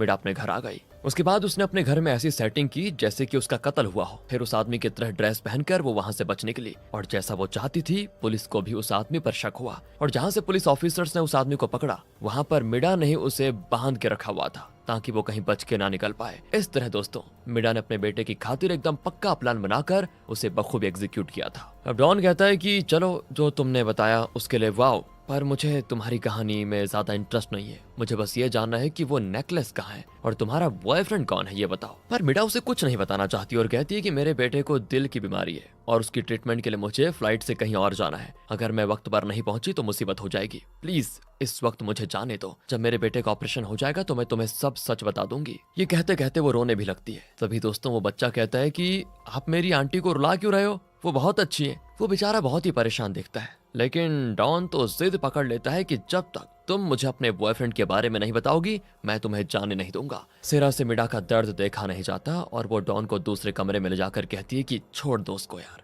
अगर वो अपने बॉयफ्रेंड का नाम बताएगी तो शायद उसे कोई खतरा होगा, इसीलिए वो बेचारी नहीं बताना चाहती। बच्चे का इलाज हो जाने दो, फिर मिडा हमें बता देगी। पर डॉन कहता है कि वो मेरी माँ का नेकलेस था और मेरी माँ का कत्ल करके कोई उसको चुरा कर लेकर गया था। मुझे उस कातिल का भी तो पता लगाना है। और तो और मिडा एक मॉडल और एक एक्टर भी है, वो झूठ को भी आराम से सच में बदल सकती है। ये उसके लिए मुश्किल नहीं होगा, तुम नहीं समझोगी। ये कहकर वो दरवाजा खोलकर बाहर जाता है तो ना वहाँ पर मिडा होती है और ना ही उसका बच्चा और ना नट्स। वो फ्रेड को बेहोशी का इंजेक्शन लगाकर बचने के लिए थी। अब डॉन सेरा को घूरता है कि तुम्हारी वजह से ये हो गया और तुम इन पर रहम खाकर मुझे एडवाइस देने लगी थी है? दूसरी ओर मिडा और नट्स को दिखाते हैं जो तेजी से एयरपोर्ट की ओर जा रही है। इसी बीच बच्चे का टेम्परेचर बहुत ज्यादा बढ़ जाता है। अब इन्हें रास्ते में किसी हॉस्पिटल में ही रुकना पड़ जाएगा, उसकी हालत को चेक करना पड़ेगा पहले। 1 घंटे के बाद फ्रेड को होश आता है तो डॉन उससे कहता है कि तुम जल्दी से उनकी कार को ट्रैक करो। सेरा चौंक जाती है, क्या तुम लोगों ने उस कार में ट्रैकिंग डिवाइस सेट किया हुआ है क्या? वो कहते हैं वो तो हम कब का कर चुके थे, अब तो बस ट्रैक करने की देरी है।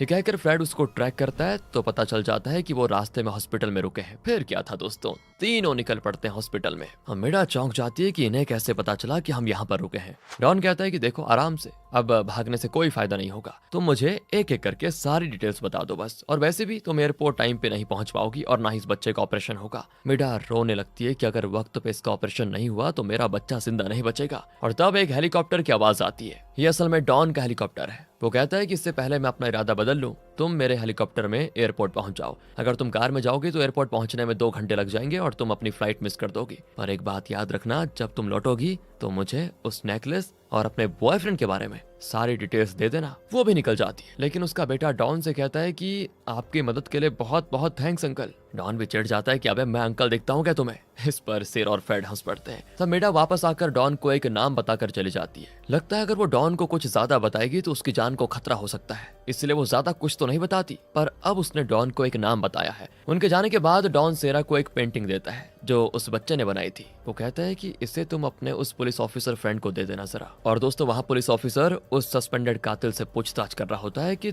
तुमने जिस बच्चे को गोद लिया था वो कहाँ पर है और तुमने मिडा का कत्ल क्यों किया? पर वो तो अकड़ कर कहता है कि आपके पास क्या एविडेंस है कि मैंने उसका कत्ल किया था, बताओ। पुलिस ऑफिसर कहता है कि तुम्हारी वाइफ भी गायब है, उसे तुमने कहाँ छुपा के रखा हुआ है, चुपचाप बता दो। पर वो कहता है कि आप मुझे बेकार की धमकियां मत दीजिए ऑफिसर, अगर कोई एविडेंस है तो दिखाइए। और तब ऑफिसर की जूनियर आकर उसके कान में कुछ कहती है और उसे मिडा के बेटे की बनाई हुई पेंटिंग देती है। ये लोग उस ड्राइंग के आधार पर तलाशी शुरू करते हैं। उस बच्चे की पेंटिंग से दोस्तों इनको पता चल जाता है कि घर के आगे जमीन पर कुछ दफनाया गया है। ये लोग वहाँ खोदते हैं तो वहाँ उस आदमी की वाइफ की बॉडी मिलती है। ओहो, ये क्या चक्कर है, मतलब उसने अपनी वाइफ का कत्ल करके उसको यहाँ दफना दिया था। डॉन और उसके साथी वापस घर जा रहे होते हैं तो फ्रेड पूछता है तुम्हें कैसे पता चला कि मिडा मरी नहीं जिंदा है? Oh very simple. डॉन बताता है कि उस दिन जब मैं उसके घर में घुसा था तो हर तरफ खून ही खून था, पर उसको देखकर मुझे पता चल गया था कि किसी ने खून को जानबूझकर हर जगह डाला है। और अब तो पता चल चुका है कि वो सब कुछ मिडा ने किया है। लेकिन उसका एक अवार्ड था जो घर में भूल कर वो चली गई थी, वो उसका सबसे पहला अवार्ड था,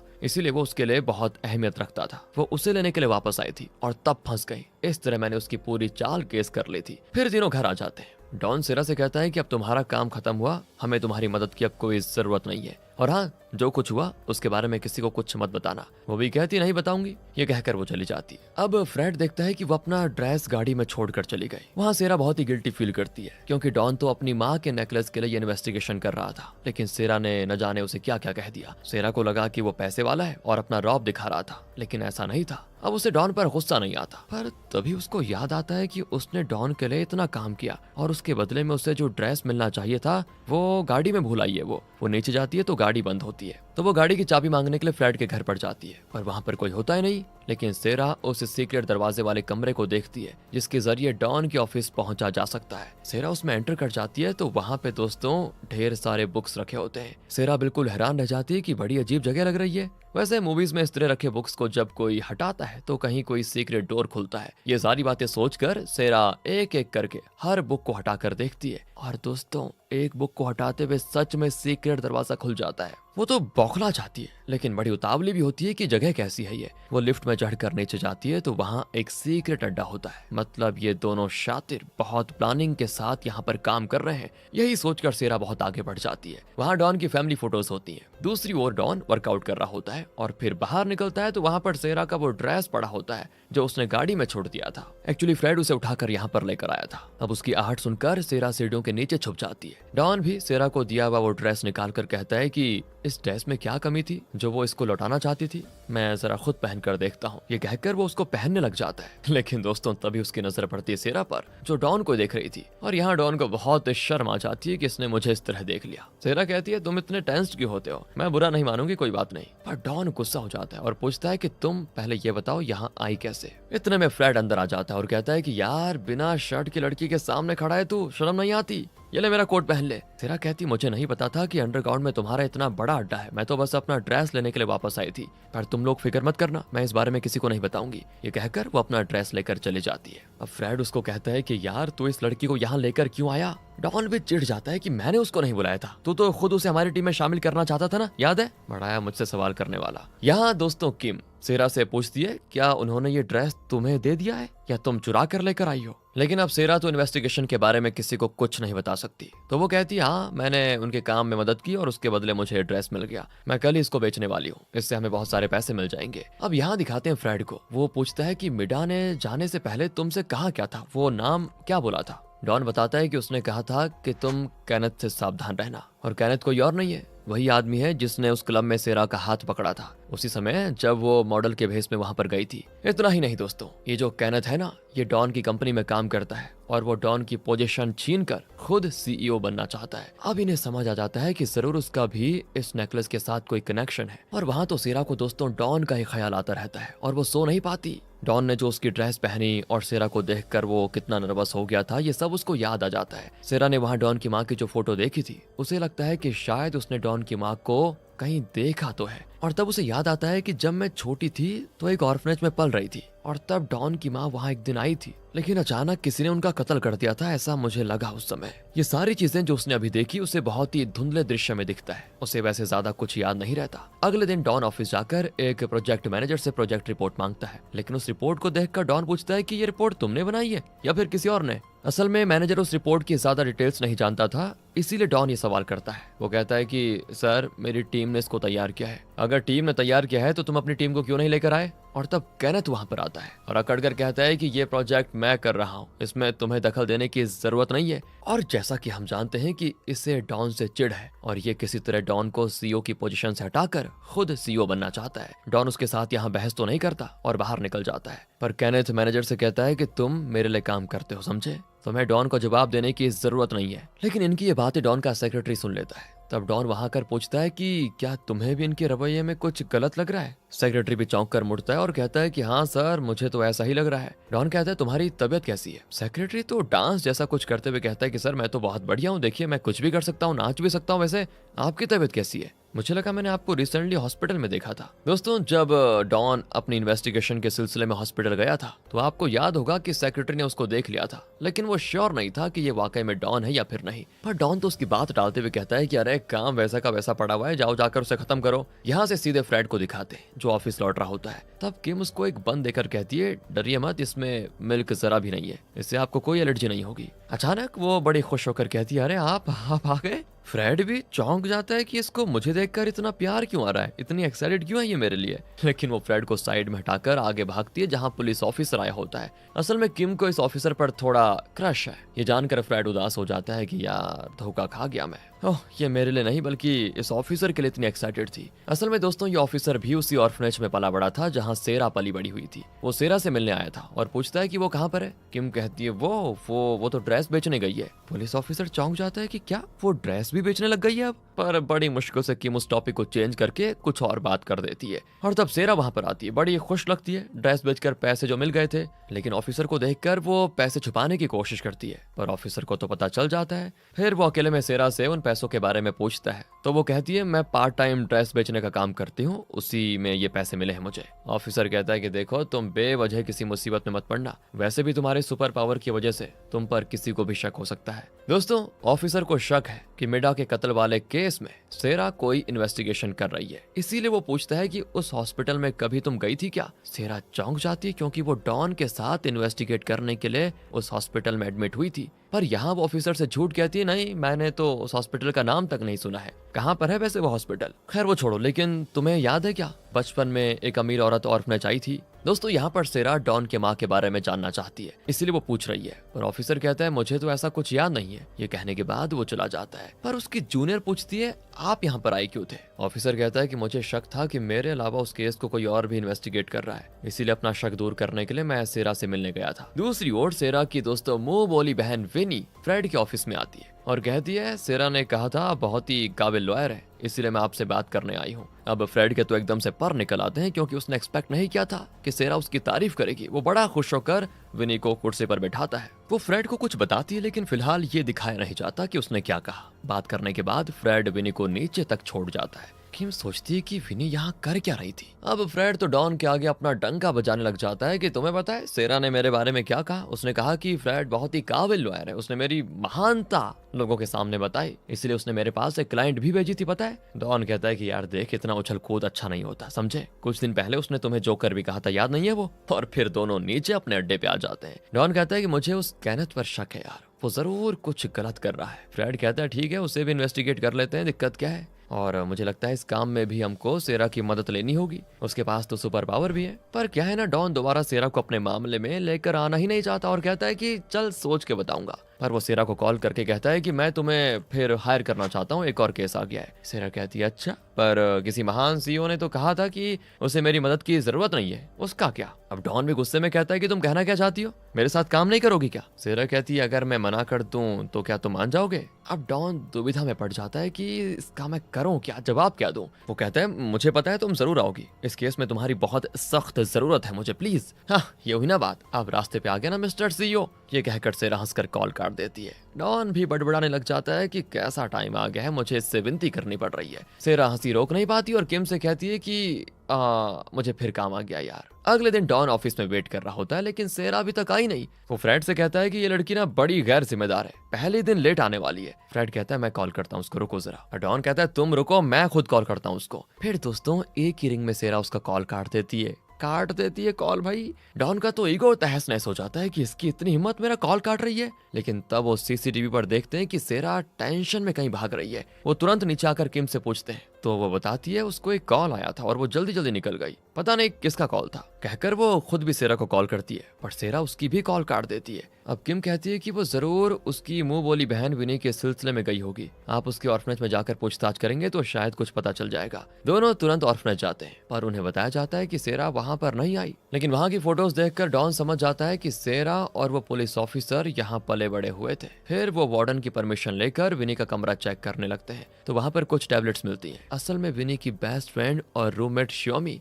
शायद इन टैबलेट्स को यूज करती थी। डॉन को शक होता है कि ये असल में नशीले पदार्थ हो सकते हैं। पर सेरा एक डिपार्टमेंटल स्टोर गई होती है जहां से उसे कॉल आया था मतलब, लेकिन वहां बताते हैं कि विनी अभी कुछ एडवांस पैसे लेकर यहाँ से निकली है। सेरा चौंक जाती है और बाहर जाकर देखती है तो विनी कुछ ही दूर पर होती है। ओह, तब उसे तसल्ली होती है कि विनी को कुछ नहीं हुआ। लेकिन तब एक गैंग उसे अपनी गाड़ी में जबरदस्ती उठाकर लेकर जाते हैं। सेरा तुरंत अपने पुलिस ऑफिसर फ्रेंड को कॉल करती है लेकिन वो नॉट रीचेबल आता है और तब वहां पर डॉन आ जाता है और सेरा उन्हें बताती है कि विनी को कोई किडनैप करके लेकर चला गया है। अब मामला जोर पकड़ने लग जाता है और वो उस गाड़ी को करते हैं चेज। वो गाड़ी एक बिल्डिंग के पास रुकती है। सेरा नीचे उतर जाती है और कहती है मैं अभी अंदर जाकर देखती हूँ क्या सीन है। पर डॉन उसको रोककर कहता है कि सुनो, तुम आराम से अंदर जाओगी और वो विनी को छोड़ देंगे, ऐसा लगता है क्या तुम्हें? तुम्हारे पास कोई प्लान भी है क्या? अंदर न जाने कितने लोग होंगे, तुम अकेली जाकर फंस जाओगी वहां पर। सेरा बहुत ही टेंशन में होती है कि कहीं वो विनी को कुछ कर ना दे। तो डॉन उसको पहले शांत करके कहता है कि देखो कुछ नहीं होगा, हमें समझदारी से काम लेना होगा। बिल्डिंग के अंदर दिखाते हैं कि वो गैंग विनी को यहाँ इसलिए लेकर आया क्योंकि शियोमी ने इन लोगों से बहुत सारा नशीला पदार्थ खरीदा था और पैसे भी लिए थे। उसने इनका उधार नहीं चुकाया और इसीलिए वो उसकी बेस्ट फ्रेंड यानी विनी को उठाकर लेकर आ गए। विनी फिर अपना बैग खोलकर उन्हें कुछ पैसे दे देती है। तो वो कहते हैं कि इन पैसों से सिर्फ ढेर सारे 5 स्टार चॉकलेट्स खरीदे जा सकते हैं, नशीले पदार्थ नहीं मेरी जान। शियोमी ने हमसे बहुत मान लिया है पर एक भी बार पैसे नहीं दिए। उधार पे उधार लिया और फिर उधार पे ब्याज भी तो होता है, वो सब मिलाकर बहुत बड़ा अमाउंट होता है। क्या तुम दे पाओगी? और दोगी भी तो कैसे? तो विनी कहती है मेरा भाई पुलिस ऑफिसर है, उससे पैसे मांग कर दे दूंगी, हमें छोड़ दीजिए। वो हंसते हैं कि तुम्हारा भाई भी है क्या? तुम खुद ऑर्फनेज में पली बड़ी हो और हमें चूना लगाने की कोशिश कर रही हो। ये कहकर वो विनी को बहुत मारते हैं और उसे बांध के रखते हैं। इसी बीच कोई दरवाजा नॉक करता है तो ये लोग चौंक जाते हैं कि इस जगह पे कौन आया। 2 आदमी दरवाजे पे जाते हैं तो वहाँ डॉन हेलमेट पहनकर खड़ा होता है और कहता है कि सर आपके लिए एक डिलीवरी है। वो डॉन को अंदर अलाउ करते हैं और पूछते हैं कि डिलीवरी किसने भेजी है, हमने तो कुछ ऑर्डर नहीं किया था। डॉन कहता है कि पर एड्रेस तो यही दिया है, चलो जो कुछ भी हमें दे दो। ये कहकर वो आइटम ले लेते हैं तो डॉन उसे छीनने के बहाने उस पर अटैक कर देता है। तभी सेरा दूसरे रास्ते से अंदर आ जाती है। फिर ये लोग उस जगह पे स्मोक ग्रेनेड डाल देते हैं। डॉन बड़ी मुश्किल से उस गैंग से खूब लड़ता भी है पर आखिर में उस गैंग का लीडर विनी के गले में चाकू दबा देता है और कहता है सुनो, अगर एक भी मार और पड़ी तो इसका गला काट दूंगा। डॉन फिर लड़ना बंद कर देता है और वो उसे पकड़ लेते हैं। लेकिन डॉन ठहरा पक्की प्लानिंग वाला आदमी, वो बिना किसी तगड़े प्लान के तो यहाँ पर आने वाला नहीं था। वो कहता है कि अब प्लान भी शुरू होगा। ये सुनकर गाड़ी में बैठा फ्रेड मन में सोच लेता है कि अब मैदान में उतरने की मेरी बारी है। तभी पुलिस सायरन को सुनकर गैंग के आदमी चौंक जाते हैं और पूछते हैं कि क्या तुमने पुलिस को इन्फॉर्म कर दिया है? डॉन कहता है कि और नहीं तो क्या, बिना इन्फॉर्मेशन के आज तक कभी पुलिस कहीं पहुंची है क्या? और तब दरवाजा खुलता है और वहां पर कमांडो जैसी किसी कॉस्ट्यूम में खड़ा होता है फ्रेड। उसके पीछे कई आदमी होते हैं। इन लोगों पर कई सारे गन्स के लेजर पड़ जाते हैं तो ये घबरा जाते हैं कि पूरा फोर्स आ गया। वो विनी को भी उठाकर बाहर भाग जाते हैं। लेकिन बाहर जाकर पता चलता है कि यहाँ कोई फोर्स नहीं बल्कि वो सारे गद्दे के बने कटआउट्स थे जिन्हें देखकर ये लोग धोखा खा गए। वो जल्दी से फिर गाड़ी में निकल जाते हैं। जब डॉन बाहर आता है ना तो पता चलता है कि वो लोग डॉन की गाड़ी की चाबी लेकर चले गए थे। सेरा उनकी गाड़ी के पीछे भागती है और डॉन सेरा के पीछे। पर ये फ्रेड बिना चाबी की गाड़ी स्टार्ट करने की कोशिश करता है। अब सेरा एक ऊंची जगह जाकर अपना सुपर पावर यूज करती है और देखती है कि उस गैंग की गाड़ी कहाँ जा रही है। और वो जितना ज्यादा ध्यान देती उतना ज्यादा उसको दर्द होने लग जाता, क्योंकि अगर वो बहुत ज्यादा कंसंट्रेट करेगी तो शायद बेहोश होने का खतरा है। वो लगभग बेहोश होकर गिरने वाली होती है कि डॉन उसको देख लेता है। इतने में वहां पर एक गाड़ी आ जाती है लेकिन डॉन तभी जल्दी से आकर उसे बचा लेता है। सेरा बाल बाल बच गई थी। डॉन वैसे आंखों पे बहुत ज्यादा जोर दिया था ताकि वो गाड़ी को देख पाए। इस वजह से उसके सर में बहुत दर्द हुआ और वो बेहोश हो गई। पर डॉन ने ऐन वक्त पर उसे गाड़ी के नीचे आने से बचा भी लिया था। पार्ट 4 की शुरुआत में डॉन उसको हॉस्पिटल लेकर जाता है। वहाँ किम आती है और पूछती है क्या हो गया इसको। फ्रेड कहता है कि विनी को बचाने की कोशिश में वो बेहोश हो गई। एक गैंग उसे किडनैप करके लेकर चला गया है। अब किम भड़क जाती है कि वो जो भी है मैं उसको जिंदा नहीं छोड़ूंगी। इतने में सेरा को होश आ जाता है और वो तुरंत अपनी बहन को बचाने के लिए निकलना चाहती है। तो डॉन उसको शांत करके कहता है कि चुप हो जाओ, फिलहाल लेट जाओ। वहाँ वो गैंग लीडर जिसने विनी और शियोमी को किडनैप किया था वो उन्हें एक कंटेनर में बंद कर लेता है और कहता है कि जब तक मुझे मेरे पैसे वापस नहीं मिल जाते तुम दोनों यहीं पर रहोगी। दूसरी ओर डॉन और फ्रेड अपनी तरफ से दोस्तों उस नशीले पदार्थ के बारे में रिसर्च करते हैं और पता लगाते हैं कि ये किन जगहों पर बेचे जाते हैं। तो काफी ढूंढने के बाद उन्हें इन्फॉर्मेशन मिलती है कि एक लोकल माफिया इस नशीले पदार्थ को बेच रहा है और वो भी उन जगहों पर जहाँ स्कूल और कॉलेज स्टूडेंट्स ज्यादा होते हैं। इतना ही नहीं, वो उस गैंग के मीटिंग प्लेस का भी पता लगा लेता है। दरअसल टीन टॉनिक नाम से एक फेस्टिवल आयोजित किया जाता है जहां टीनेजर्स को इनवाइट किया जाता है। अब डॉन को ये सुनने के बाद पक्का यकीन है कि वो गैंग वहां पर जरूर आएगा और अपने नशीले पदार्थ बेचने की कोशिश करेगा। तो दोस्तों अब डॉन, सेरा, फ्रेड और किम उस फेस्टिवल में भाग लेने के लिए टीनेज स्टूडेंट्स की तरह वहां पर आ जाते हैं। देख लेना इन्होंने पक्का कोई दमदार प्लान बनाया होगा, इसकी गारंटी है।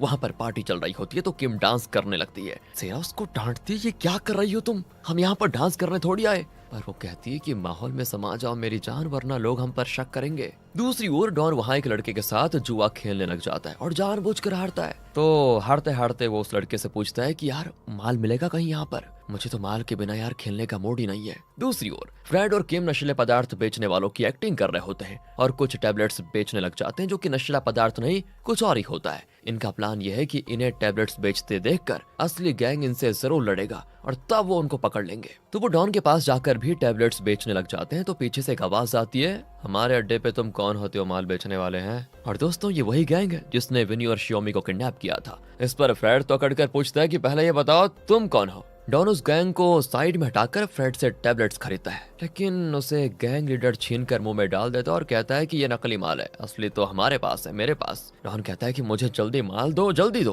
कहकर वो अपना बैग खोलता है जिसमें उसने पैसे रखे होते हैं। इस पर गैंग लीडर उसे एक बॉक्स पकड़ाता है जिसमें नशीले पदार्थ के टैबलेट्स है। डॉन उसको लेने वाला होता है कि वो डॉन का हाथ पकड़ लेता है और कहता है, तुमने मुझे उल्लू समझा है क्या? मैं तुम्हें भूला नहीं हूँ। असल में दोस्तों उन लोगों ने सेरा को बंदी बना लिया था और उन्हें डॉन का पता चल चुका था। डॉन चिढ़ाता है कि हाँ तुम भूलोगे भी कैसे, मार मार कर मैंने तुम्हारी नानी जो याद दिला दी थी तुमको। कहकर वो एक गन निकालता है। तब दूसरे स्टूडेंट्स भी लेजर गन निकाल कर उस पर तान देते हैं। गैंग लीडर कहता है कि रबर बुलेट्स वाले गन से मैं नहीं डरने वाला, लेकिन जब वो शूट करने लगते हैं तो एक बुलेट इतना स्ट्रांग होता है कि गैंग लीडर अपने गैंग के साथ वहां से पूरी तरह भागने की कोशिश करता है, लेकिन फिर एक बड़ा सा नेट डालकर उन्हें वहीं पर पकड़ लिया जाता है। और तब डॉन उसके सामने आकर ये डायलॉग बोलता है कि if you are bad I am your dad. ये कहकर वो अपने साथियों के साथ वहां से बाहर निकल जाता है। अब जाते जाते डॉन ने पुलिस इंस्पेक्टर को कॉल भी कर दिया था, तो वो आ जाता है वहां पर। अब उसे देखकर गैंग लीडर कहता है कि वहां क्या देख रहे हो, जल्दी आकर हमें खोलो। अभी तक क्या है ना दोस्तों, वो नहीं जानता कि ये पुलिस इंस्पेक्टर है।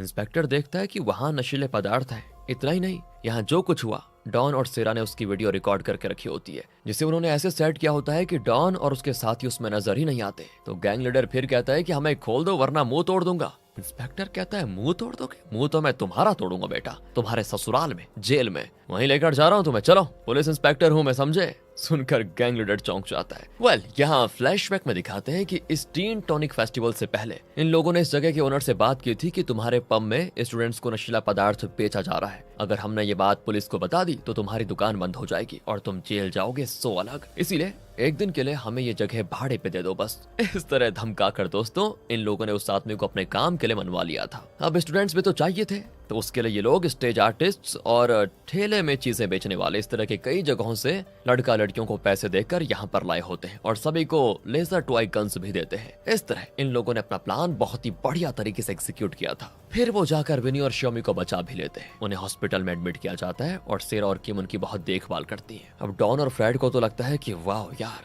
ये सभी तो सगी बहनों से भी ज्यादा एक दूसरे से प्यार कर रही हैं, इतनी अच्छी केयर जो कर रही हैं। फिर बाद में चारों मिलकर थोड़ा एंजॉय करते हैं कि आखिर वो विनी और शियोमी को बचाने में सफल हो गए। फ्रेड और किम मजे से ड्रिंक कर रहे होते हैं। यहाँ सेरा दोस्तों डॉन के हाथ में लगी चोट को देखती है। जब डॉन सेरा को कार के नीचे आने से बचा रहा था तब ये चोट लगी थी, तो वो एक बैंडेड निकाल कर उसके हाथ में लगा देती है। डॉन कहता है कि तुम अपना सुपर पावर ज्यादा यूज मत किया करो, तुम्हें दिक्कत होती है इससे।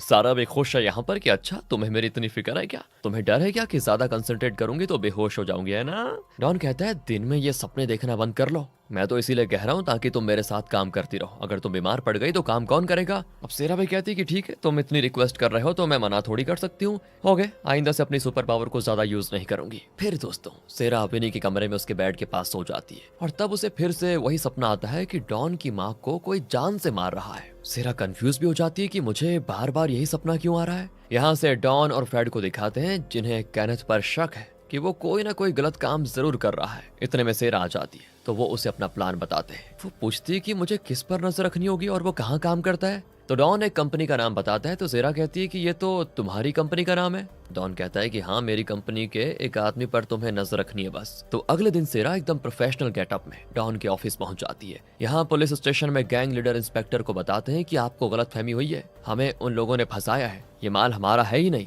इंस्पेक्टर कहता है कि अगर ऐसा है तो क्या तुम उन लोगों को पहचान सकोगे जिन्होंने तुम्हें फंसाया है? ये लोग कहते हैं कि हाँ जरूर पहचान सकते हैं, क्योंकि दोस्तों इंस्पेक्टर को भी शक है कि उसके अलावा कोई और भी इस केस को इन्वेस्टिगेट कर रहा है, इसीलिए वो गैंग लीडर से ये सवाल कर रहा था। यहाँ से सीधे डॉन के ऑफिस में दिखाते हैं जहाँ केनेथ के सेक्रेटरी के लिए इंटरव्यू चल रहा होता है और इंटरव्यू लेता है डॉन का सेक्रेटरी। सेरा की क्वालिफिकेशन देखकर वो दंग रह जाता है कि इतनी सारी कंपनीज में सेरा ने काम किया है, बताओ, बहुत ही बढ़िया। इम्प्रेस होकर वो सेरा को सिलेक्ट कर लेता है और अब सेरा बन गई है केनेथ की सेक्रेटरी। फिर कंपनी की एक और स्टाफ सेरा को उसका काम समझाते हुए कहती है कि तुम जिसकी सेक्रेटरी हो उसका नाम है केनेथ और वो इस कंपनी का चीफ मैनेजर है। जरा गुस्से वाला है, थोड़ा एडजस्ट कर लेना वरना पता नहीं चलेगा नौकरी से निकाल देगा तुम्हें। तो जब सेरा केनेथ की फोटो देखती है तो चौंक जाती है, क्योंकि उसने क्लब में केनेथ के सर पर बर्फ गिरा दी थी। उसी टाइम जब वो सेरा के साथ मिसबिहेव कर रहा था तो वो डॉन को कॉल करके डांटती है कि ये तुमने कहाँ फंसा दिया मुझे। डॉन कहता है कि डरो मत, उस दिन तुम बहुत खूबसूरत लग रही थी और उसने पी भी रखी थी, इसलिए उसको तुम्हारा चेहरा याद नहीं होगा, देख लेना। सेरा भी चिढ़कर कहती है कि बाहर में जाओ तुम, सच में पर अब आई गई हूँ तो उस केनेथ को भी देख लेती हूँ। सबसे पहले तो सेरा को केनेथ के केबिन में एक सीक्रेट कैमरा फिक्स करना होगा। वो एक स्पीकर के अंदर कैमरे को सेट कर लेती है। इतने में केनेथ आ भी जाता है और पूछता है कि तुम यहाँ पर क्या कर रही हो। सेरा कहती है यहाँ ये धूल जमी हुई थी, उसको साफ कर रही थी और कुछ नहीं, मैं आपकी नई सेक्रेटरी हूँ। ठीक है ओके। तो सेरा तुरंत वहां से निकलने की कोशिश करती है, लेकिन केनेथ उसे रोक लेता है। अब सेरा की घबराहट शुरू कि कहीं इसको मेरा चेहरा याद तो नहीं आ गया। और वो कहता है कि ये कचरा कौन उठाएगा यहाँ से। हाँ, तब सेरा की जान में जान आती है कि अच्छा हुआ, तो वो कचड़े को बाहर उठाकर जाती है। फिर वो अपने केबिन में आती है। तब एक फीमेल एक्टर का कॉल आता है कि मुझे केनेथ से बात करनी है। वो तुरंत उस कॉल को केनेथ के केबिन में कनेक्ट कर देती है। फिर खुद को बड़ी शाबाशी भी देने लग जाती है कि वाह, पहले दिन एकदम बिजली की तरह फास्ट काम कर रही हूँ मैं। पर तब केनेथ आकर उस पर बरस पड़ता है कि ये क्या है, कोई भी कॉल करेगा और तुम डायरेक्ट मुझ पे कनेक्ट कर दोगी क्या उसको, ऐसा मत करना आइंदा से। सेरा माफी मांगती है और कहती है मैं धीरे धीरे सीख जाऊंगी सर। तो वो सेरा के कंधे पर हाथ रखकर कहता है कोई बात नहीं, पहले दिन होता है, मेरी एक मीटिंग है तो उसके लिए डॉक्यूमेंट्स तैयार करके रखना। सेरा को तो पहले से पता था कि ये आदमी लड़कियों के साथ कैसा बिहेव करता है, पर वो यहाँ पे रिएक्ट नहीं करती। पर मीटिंग में केनेथ सो रहा होता है और तब आ जाता है डॉन। सेरा उसे जगाने के लिए उसके पैर पर अपना सर पटक देती है। तब वो जाग जाता है और आगे पड़ा हुआ कागज उठाकर कुछ पढ़ने लगता है, लेकिन फिर वो रियलाइज करता है ये गलत पेपर है। अब वो सेरा को डांटने लगता है कि तुम्हारी इतनी हिम्मत कि तुमने पेपर्स की अदला बदली कर दी। तभी केनेथ का असिस्टेंट जिसका नाम निक है वो आ जाता है और कहता है कि सर सेरा की गलती नहीं थी, मैंने गलती से वो कागज यहाँ पर रख दिया था। तो अब डॉन केनेथ को डांटता है कि तुम क्या इतने बुद्धू हो कि सामने जो भी मिला पड़े उसको पढ़ लोगे मीटिंग में, काम पे ध्यान दो वरना नौकरी से हाथ धोना पड़ जाएगा। केनेथ अपने केबिन में जाकर निक पर चिल्लाता है कि तुम्हें बीच में बोलने की जरूरत क्या थी। लेकिन यहाँ पर निक सेरा की तरफदारी करते हुए कहता है कि वो बहुत ही रिस्पॉन्सिबल लड़की है सर, जरूर आपके काम आएगी। इनकी बातों से लगता है कि केनेथ निक की बात यहाँ पर मान लेता है। इसका कारण शायद बाद में पता चलेगा दोस्तों कि क्यों। अब निक सेरा से मिलता है तो वो कहती है आपने मुझे बचा लिया, उसके लिए थैंक्स। कोई बात नहीं, लेकिन तुम्हें केनेथ के बारे में बहुत कुछ सीखना होगा अभी। कोई भी कॉल उसके केबिन में कनेक्ट मत करना और अपनी तरफ से कोई मीटिंग अरेंज मत करना। और सबसे इम्पोर्टेंट बात, वो चाहे कुछ भी कहे तो तुम्हें क्या करना चाहिए। तो सेरा अपने मुंह पे जिप लगाकर दिखाती है कि मुझे अपना मुंह बंद रखना चाहिए। वाह, तुम जरूर बहुत तरक्की करोगी सेरा। अब सेरा की कॉलीग्स उसको एडवाइस देने लग जाती हैं कि केनेथ किसी की नहीं मानता, सिर्फ अपने असिस्टेंट निक की मानता है, तुम्हें भी निक की तरह बनना है तभी काम चलेगा। अब अगले सीन में निक केनेथ से कहता है कि आपको अपना काम और सीरियसली लेना होगा वरना बड़ी मुश्किल हो जाएगी बाद में। वो भड़क जाता है कि तुम मेरे असिस्टेंट हो, समझे, मुझे क्या करना है क्या नहीं करना ये मैं डिसाइड करूंगा, तुम नहीं। निक कहता है कि आपके पिता को आपकी बड़ी चिंता है, वैसे मुझे उम्मीद है कि आइंदा आप अपने काम पे फोकस करेंगे। दोस्तों, ये सब कैमरे के जरिए डॉन देख रहा होता है और वो हैरान रह जाता है कि केनेथ निक से इतना क्यों डर रहा है, उसे इतना कुछ बोलने क्यों दे रहा है। कहीं निक केनेथ और मिडा के कनेक्शन के बारे में कुछ जानता तो नहीं। तो डॉन तुरंत फ्रेड को कॉल करके पूछता है कि क्या तुमने केनेथ की गाड़ी में ट्रैकर फिक्स किया है। वो कहता है कि हाँ वही कर रहा हूँ। इतने में केनेथ का पिता वहां पर आ जाता है जिसका नाम है रिचर्ड। ये इस कंपनी में एक पार्टनर है दोस्तों। डॉन उसकी बहुत रिस्पेक्ट करता है। असल में डॉन के पेरेंट्स और रिचर्ड बिजनेस पार्टनर्स थे और अपने पेरेंट्स के बाद डॉन को इस कंपनी का सीईओ बनाया गया था। इसीलिए केनेथ डॉन से चिढ़ता है और खुद सीईओ बनना चाहता है। रिचर्ड डॉन के लिए एक रिश्ता लेकर आया है और कहता है कि वो एक बहुत बड़ी कंपनी की ओनर की बेटी है, अगर तुम मुझसे शादी कर लोगे तो हमारा बिजनेस भी बड़ा हो जाएगा, मैं उनके साथ तुम्हारे ब्लाइंड डेट का भी इंतजाम कर दूंगा। उसके जाने के बाद सेक्रेटरी हंसता है तो डॉन कहता है कि क्या हो गया, तुम्हारे दिल में इतने लड्डू क्यों फूट रहे हैं। वो कहता है कुछ नहीं सर, आपको तो वैसे भी लड़कियों से बात करने की आदत है नहीं ना, पता नहीं ब्लाइंड डेट पर क्या होगा आपका। यहाँ किम की बेकरी में एक आदमी आकर उस पर चिल्लाता है कि तुम्हारी बेकरी के बन में एक मेटल का टुकड़ा मिला था जिससे मेरी जीभ पर खरोंच आ गया, बताओ, मैं अभी तुम्हारी कंप्लेंट कर दूंगा पुलिस से। वो कहती है ऐसा हो ही नहीं सकता, मैं हर बन को अपने हाथों से बनाती हूँ। ये सब देखकर फ्रेड वहां पर आ जाता है और कहता है कि आप अपनी प्रॉब्लम मुझे बताइए सर, मैं एक लॉयर हूँ। तभी वो आदमी झट से कह देता है कि देखा देखा, मुझे अब लॉयर भी मिल गया, अब देखो तुम। पर फ्रेड कहता है कि मैं एक्चुअली इस लड़की का लॉयर हूँ, अब बोलो तुम्हें क्या प्रॉब्लम है। ये सुनकर वो आदमी चौंक जाता है और कहता है कि अरे इसके बन में मेटल मिला था एक, जिसे खाने से मेरी जीभ पे खरोंच आ गया यहाँ पर। तभी डॉन का कॉल भी आता है तो उस कॉल को अटेंड करते हुए फ्रेड इस आदमी को डराने की कोशिश करता है और कहता है कि हाँ यार बोल, वैसे मैं एक इम्पोर्टेंट केस में हूँ, यहाँ पर एक आदमी पता है झूठी अफवाहें फैला रहा है। अब तुम तो जानते ही हो कि इस जुर्म की सजा क्या होती है, कम से कम 15 लाख का जुर्माना और 5 साल की जेल की सजा। एक काम करो, अभी फोन रखो, मैं केस को सॉल्व करके आता हूँ। फ्रेड उसके पास जाकर कहता है कि तो क्या सच में तुम इस लड़की पर केस करना चाहते हो? वो अब पूरी तरह से डर जाता है और कहता है कि नहीं नहीं, मेरी तो सिर्फ जीभ फटी है ना, और तो मुझे कुछ नहीं हुआ, चलता है, जीभ पर प्लास्टर लगा लूंगा, मैं ठीक हो जाएगी, मैं तो चला। असल में दोस्तों किम को इस तरह डराकर वो पैसे लेने के लिए आया था। वो तो अच्छा हुआ ठीक टाइम पर फ्रेड वहां पर आ गया तो बच गया। फिर किम भी फ्रेड को थैंक करती है। यहाँ डॉन को फ्रेड का मैसेज आता है कि मैंने ट्रैकिंग डिवाइस सेट कर दिया है, आगे का काम तुम देख लो क्योंकि मुझे एक जरूरी काम है। डॉन चौंक जाता है कि इससे ज्यादा इंपॉर्टेंट काम और क्या हो सकता है इसको। अगले सीन में केनेथ एक बड़े बार में जाकर ड्रिंक करता है। डॉन भी उसका पीछा करते करते वहां चला जाता है। दूसरी ओर डॉन का सेक्रेटरी कंपनी के सारे नए ज्वाइनीज को एक जगह पार्टी दे रहा होता है। वहां वो उन्हें कंपनी के बारे में बहुत कुछ समझाता है और कंपनी के कल्चर के बारे में भी बताता है। तो एक आदमी अपनी कलीग से पूछता है कि तुम्हारा रोल मॉडल कौन है? अब सेक्रेटरी सोचने लग जाता है कि ये तो जरूर मेरा ही नाम लेगी, पर वो कहती है मुझे तो निक से बहुत इंस्पिरेशन मिलती है, वही मेरा रोल मॉडल है। ये सेक्रेटरी तो मन ही मन गुस्सा हो लेता है कि पार्टी दूंगा मैं और वाह वाह होगी उसकी। अब दूसरी ओर केनेथ एक मॉडल से मिलता है जो पहले सेरा को दोस्तों उस क्लब में लाई थी। वो पूछता है कि उस दिन तुम्हारे साथ जो मॉडल आई थी, तुम दोनों ने मिलकर एक फोटो क्लिक की थी ना, मुझे वो फोटो देखनी है जरा। अब दोस्तों एक सीक्रेट माइक के जरिए डॉन उसकी बातें सुन रहा होता है। वो घबरा जाता है कि कहीं उसे पता ना चल जाए कि सेरा कौन है, क्योंकि केनेथ को अभी भी सेरा का चेहरा पहचान में नहीं आया था। लेकिन क्या है ना, उस दिन सेरा ने जो नेकलेस पहना हुआ था उसे वो जूम करके जरा देखता है। यहाँ डॉन को लगता है कि मैं खुद जिस नेकलेस को ढूंढ रहा हूँ शायद उसके बारे में केनेथ जरूर जानता है कुछ न कुछ। यहाँ सेक्रेटरी की तरफ आ जाइए। पार्टी के बाद वो अपनी टीम को लेकर उसी बार में जाता है जहाँ डॉन केनेथ का पीछा करते करते हुए आ गया था। शायद उसे डॉन ने ये इंस्ट्रक्शन दिया था। अब इससे पहले कि केनेथ बाहर निकलता, डॉन वहां से जाने की सोचता है, लेकिन एक लड़की उसको रोक लेती है। डॉन पूछता है क्या तुम मुझे जानती हो? तो वो एक कंपनी का नाम बताती है। तो डॉन समझ जाता है कि ये उस कंपनी की ओनर की बेटी है जिसके साथ रिचर्ड मेरा रिश्ता जोड़ना चाहता था। तो डॉन कहता है कि ठीक है, हम तबीयत से किसी और दिन बात करेंगे, अभी मैं बहुत जरूरी काम पर हूँ। पर वो लड़की डॉन से बात करती जाती है। किसी तरह उसकी बात रोक कर डॉन वहां से निकलने में कामयाब हो जाता है कि तभी केनेथ आ जाता है। ओह, तो तुम मेरी जासूसी कर रहे हो क्यों? डॉन कहता है मुझे कोई शौक नहीं है तुम्हारी जासूसी करने का, मेरी एक मीटिंग थी यहाँ पर इसीलिए आया हूँ। और ठीक उसी वक्त पर सेक्रेटरी अपनी टीम को वहां पर लेकर आ जाता है। डॉन ने यहाँ उनके लिए एक टेबल बुक किया होता है। वहाँ केनेथ को देखकर सभी चौंक जाते हैं क्योंकि वो ठहरा एक नंबर का खड़ूस। तो डॉन उन सभी को बैठने के लिए कहता है और केनेथ भी जानबूझकर उनको ज्वाइन कर लेता है। और क्योंकि सारी लड़कियां निक को बहुत पसंद करती हैं तो उसे देखकर सभी खुश भी हो जाती है। तभी डॉन चुपचाप सेरा को मैसेज करता है कि तुम यहाँ से निकल जाओ वरना प्रॉब्लम हो जाएगी। सेरा भी सबसे ये कहकर निकल जाती है, मुझे बहुत जरूरी काम आ गया है, जाना होगा। पर केनेथ कहता है तुम मेरी सेक्रेटरी होकर मेरे साथ ड्रिंक नहीं करोगी क्या? एक ड्रिंक करके जाओ। कहकर वो सबके ग्लास में ड्रिंक सर्व करता है। डॉन समझ जाता है कि ओहो, आज शराब के नशे में सभी हिस्सा चुगलेंगे और डूब जाएगी सभी की नैया। सभी बहुत पीने लग जाते हैं और नशे में एक लड़की केनेथ से कहती है आप इतने खड़ूस क्यों हो सर? अपने स्टाफ से जरा स्माइल करके बात करेंगे तो क्या आपका सड़ा मुंह फट जाएगा? और सेक्रेटरी भी नशे में अपने हिस्से का रोता है कि ये केनेथ है ही ऐसा, एकदम अकड़ कर घूमता है लेकिन मीटिंग में सोता है, पागल कहीं का।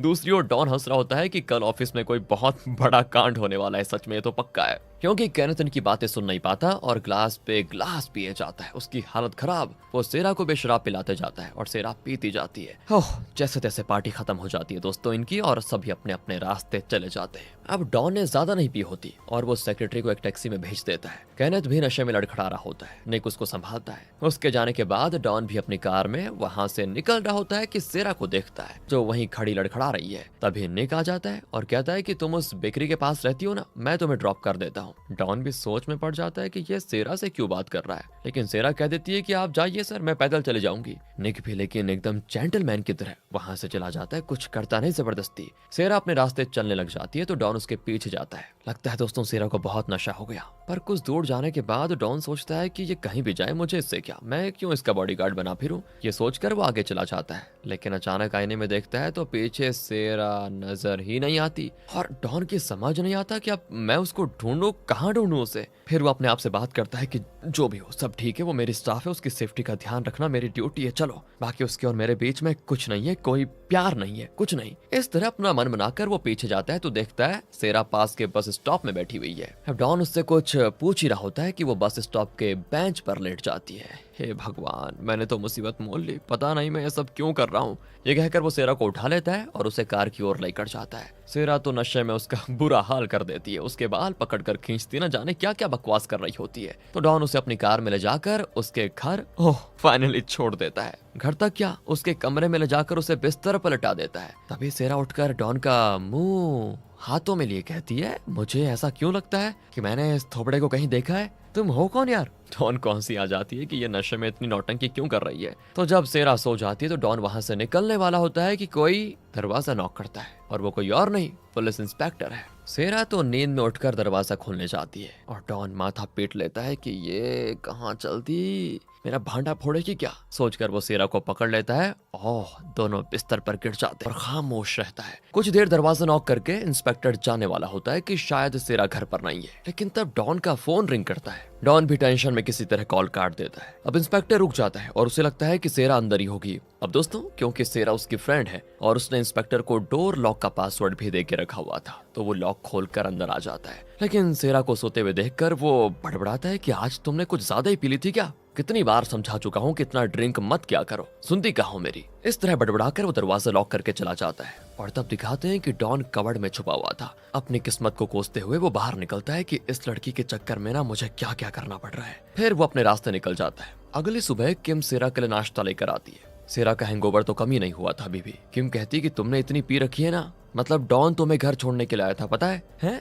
अब सेरा सोचने लगती है कि मैं घर आई कैसे। वो एकदम से किम से पूछती है, तुम यकीन के साथ कैसे कह सकती हो कि डॉन मुझे घर पर छोड़ गया था? और तभी किम उसे दीवार पर चिपका हुआ एक नोट दिखाती है जिसमें डॉन ने लिखा था कि अगली बार ड्रिंक करना हो तो उतना ही पियो जितना तुम हैंडल कर पाओ। मैं बार बार तुम्हें उठाकर घर तक नहीं छोड़ने वाला। नशा उतर गया हो तो मुझे कॉल करना तुरंत। अब सेरा को सारी बातें याद आ जाती हैं कल रात की, कि उसने डॉन की पीठ पर सवार होकर क्या क्या करतब किए थे। बड़ी इंसल्टेड फील करती है वो कि ये मैंने क्या कर डाला। दूसरी ओर डॉन फ्रेड से कहता है कि देखो, आइंदा मेरी कंपनी में कोई किसी को पार्टी नहीं देगा, अगर देगा तो नौकरी से निकाल दूंगा उसको सीधे, फाइनल। और फ्रेड कहता है कि ऐसे तुम पार्टी को कैसे बैन कर सकते हो? अपने स्टाफ के लिए यही तो एक स्ट्रेस बस्टर है, वरना काम कर करके बेचारे तंग आ जाते हैं। तुम देखना, अगर पार्टी बंद कर दोगे तो काम ठीक से नहीं हो पाएगा। डॉन कहता है कि तुम तो अभी भी ठीक से काम पे नहीं आते हैं, अक्सर कहीं गायब हो जाते हो, पता नहीं कहाँ जाते हो, क्या करते हो। और यहाँ भी फ्रेड कोई बहाना करके फिर भाग जाता है। अब डॉन ऑफिस जाता है तो सेक्रेटरी कहता है, वैसे तो आप अपने स्टाफ के साथ उतना घुलते मिलते हैं नहीं,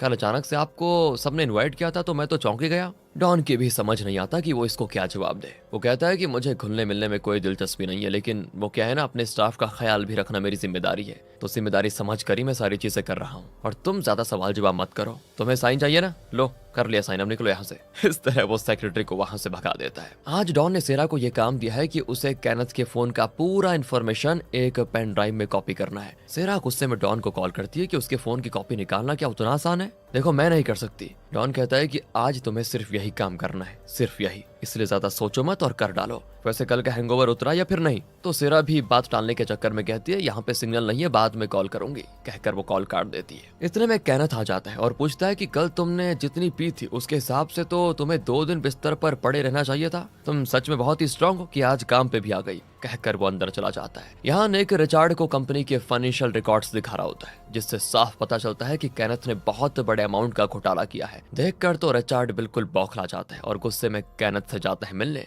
वहाँ केनेथ को सेरा उसके आज के पूरे शेड्यूल की टिप्पणी दे रही होती है। फिर वो बाहर चले जाती है और तब रिचार्ड को गुस्से में आते देखकर वो समझ जाती है कि आज जरूर केनेथ के चिथड़े बनने वाले हैं। और उसका गेस सही था। केबिन में जाते रिचार्ड केनेथ को चांटा मारने लगता है कि तुम्हारी हिम्मत कैसे हुई है कंपनी के पैसों को ऐंठने की। केनेथ कहता है, मैंने ये सब आपके लिए ही किया था पापा, वरना वो डॉन पूरी कंपनी को कब्जा कर लेगा। इस कंपनी में आपका भी उतना ही हक है जितना कि उसका। रिचार्ड कहता है कि तुम पागलों जैसी बातें मत करो, तुम जो कर रहे थे उससे कंपनी डूब जाएगी, समझे? और ये सारी चीजें कैमरे के जरिए डॉन देख रहा होता है और वो भी चौंक जाता है कि रिचार्ड अपने ही बेटे को, और वो भी इतने बड़े बेटे को, पीट रहा है। बताओ। बाहर बैठी सेरा को साफ सुनाई देता है कि रिचार्ड केनेथ को पीट रहा है। रिचार्ड उसको सख्त कहता है कि तुम्हें जो काम दिया गया है सिर्फ वही करो, दूसरे मामलों में दखल दिया तो तुम्हारी खाल उधेड़ दूंगा, समझे? पर तब सेरा अंदर आती है और कहती है, मिस्टर केनेथ की एक अर्जेंट मीटिंग है, चलिए। रिचार्ड तो उसको भी डांटता है कि तुम्हें दिखता नहीं क्या बात हो रही है यहाँ पर, अचानक बीच में घुसी चली आ रही हो, बदतमीज कहीं की। इस तरह वो सेरा को और केनेथ दोनों को डांट कर चला जाता है। असल में सेरा केनेथ को उसके पापा से बचाकर उसे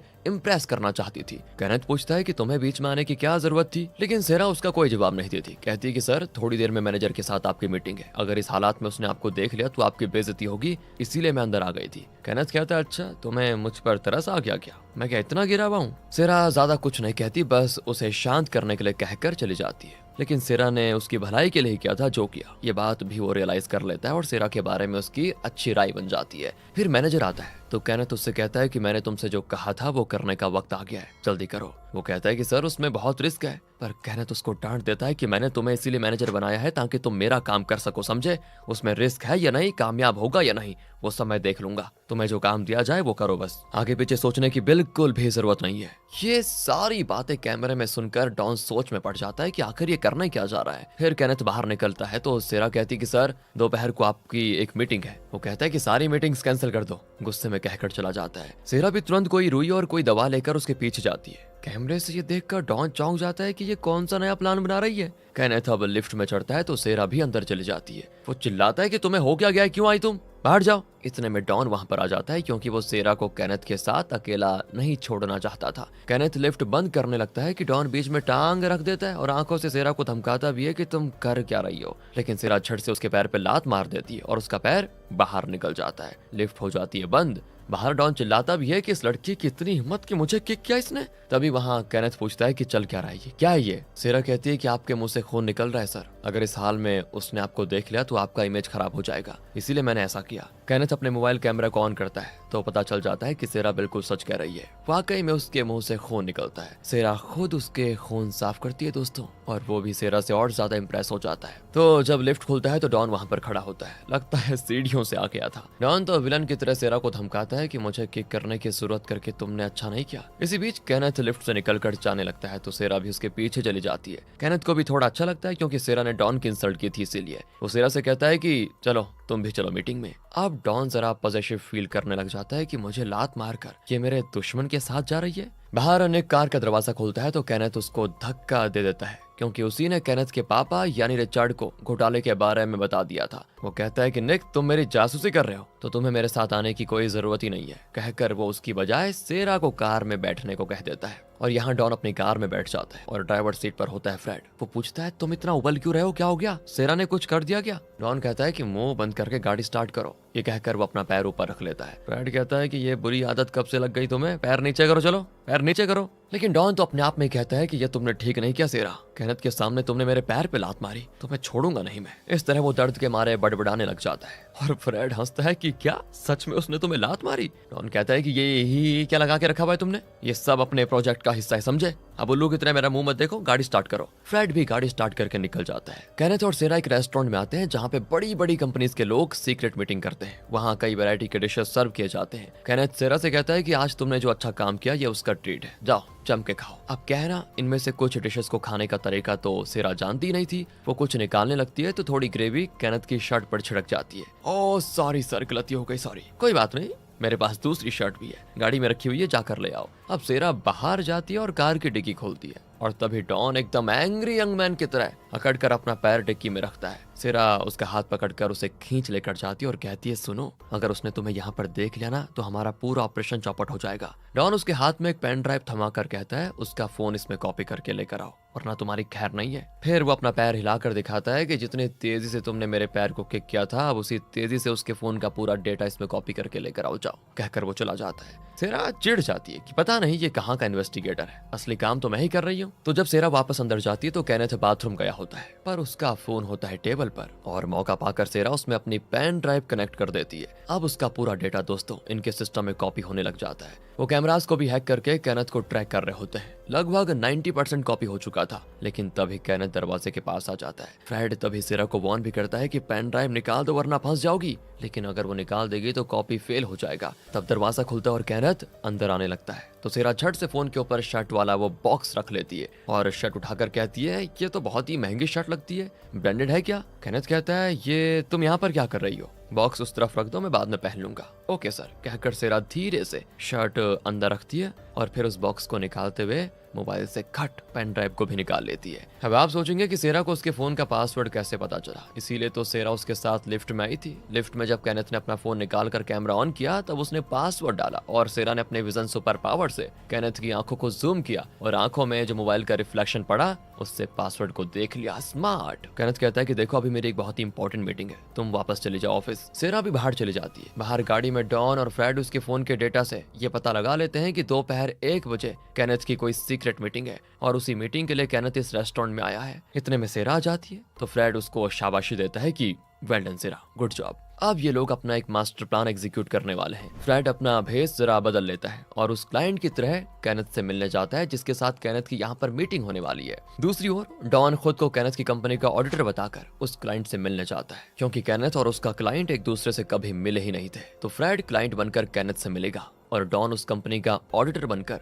क्लाइंट से मिलेगा। समझ गए ना दोस्तों? यानी कि ये समझो इसलिए फ्रेड बेवकूफ बनाएगा केनेथ को और डॉन बेवकूफ बनाएगा उस कंपनी वाले को जिसके साथ केनेथ की मीटिंग होने वाली थी। अब उस असली क्लाइंट को दिखाते हैं जो मास्क पहनकर रेस्टोरेंट में आता है। सेरा रेस्टोरेंट की स्टाफ के भेस में वहां खड़ी होती है और हर क्लाइंट से पूछती है आपको किस रूम में जाना है। वो बताता है तो सेरा उसे उस कमरे में लेकर जाती है जहां डॉन बैठा हुआ है। दूसरी ओर फ्रेड क्लाइंट की तरह केनेथ से मिलता है और कहता है कि तुमने मेरी कंपनी के स्टाफ के साथ सीक्रेट डीलिंग की है, हम उसकी जांच करवा रहे हैं। अगर हमारा शक सही निकला तो तुम बहुत बड़ी मुसीबत में फंस जाओगे। इस तरह वो केनेथ का ब्रेन वॉश कर रहा होता है। यहाँ डॉन क्लाइंट को बताता है कि आप केनेथ से मिलने आए हैं ना, असल में मैं उसकी कंपनी का ऑडिटर हूँ। इंटरनल ऑडिट में हमें पता चला है कि उसने बहुत बड़ा घोटाला किया है और वो पकड़ा भी गया और हमारी टीम को शक है कि उस घोटाले में तुम्हारा भी हाथ है। अगर हमारा शक सही निकला तो तुम बुरे फंसोगे क्योंकि तुम्हारी डीलिंग्स इलीगल है और अगर तुम इस मामले में फंसना नहीं चाहते तो आइंदा कभी केनेथ को कॉन्टैक्ट ही मत करना। क्लाइंट घबरा जाता है और कहता है कि प्लीज इसमें मेरा नाम नहीं आना चाहिए, मैं ना उसे कभी मिलूंगा और ना ही उसे कांटेक्ट करूंगा।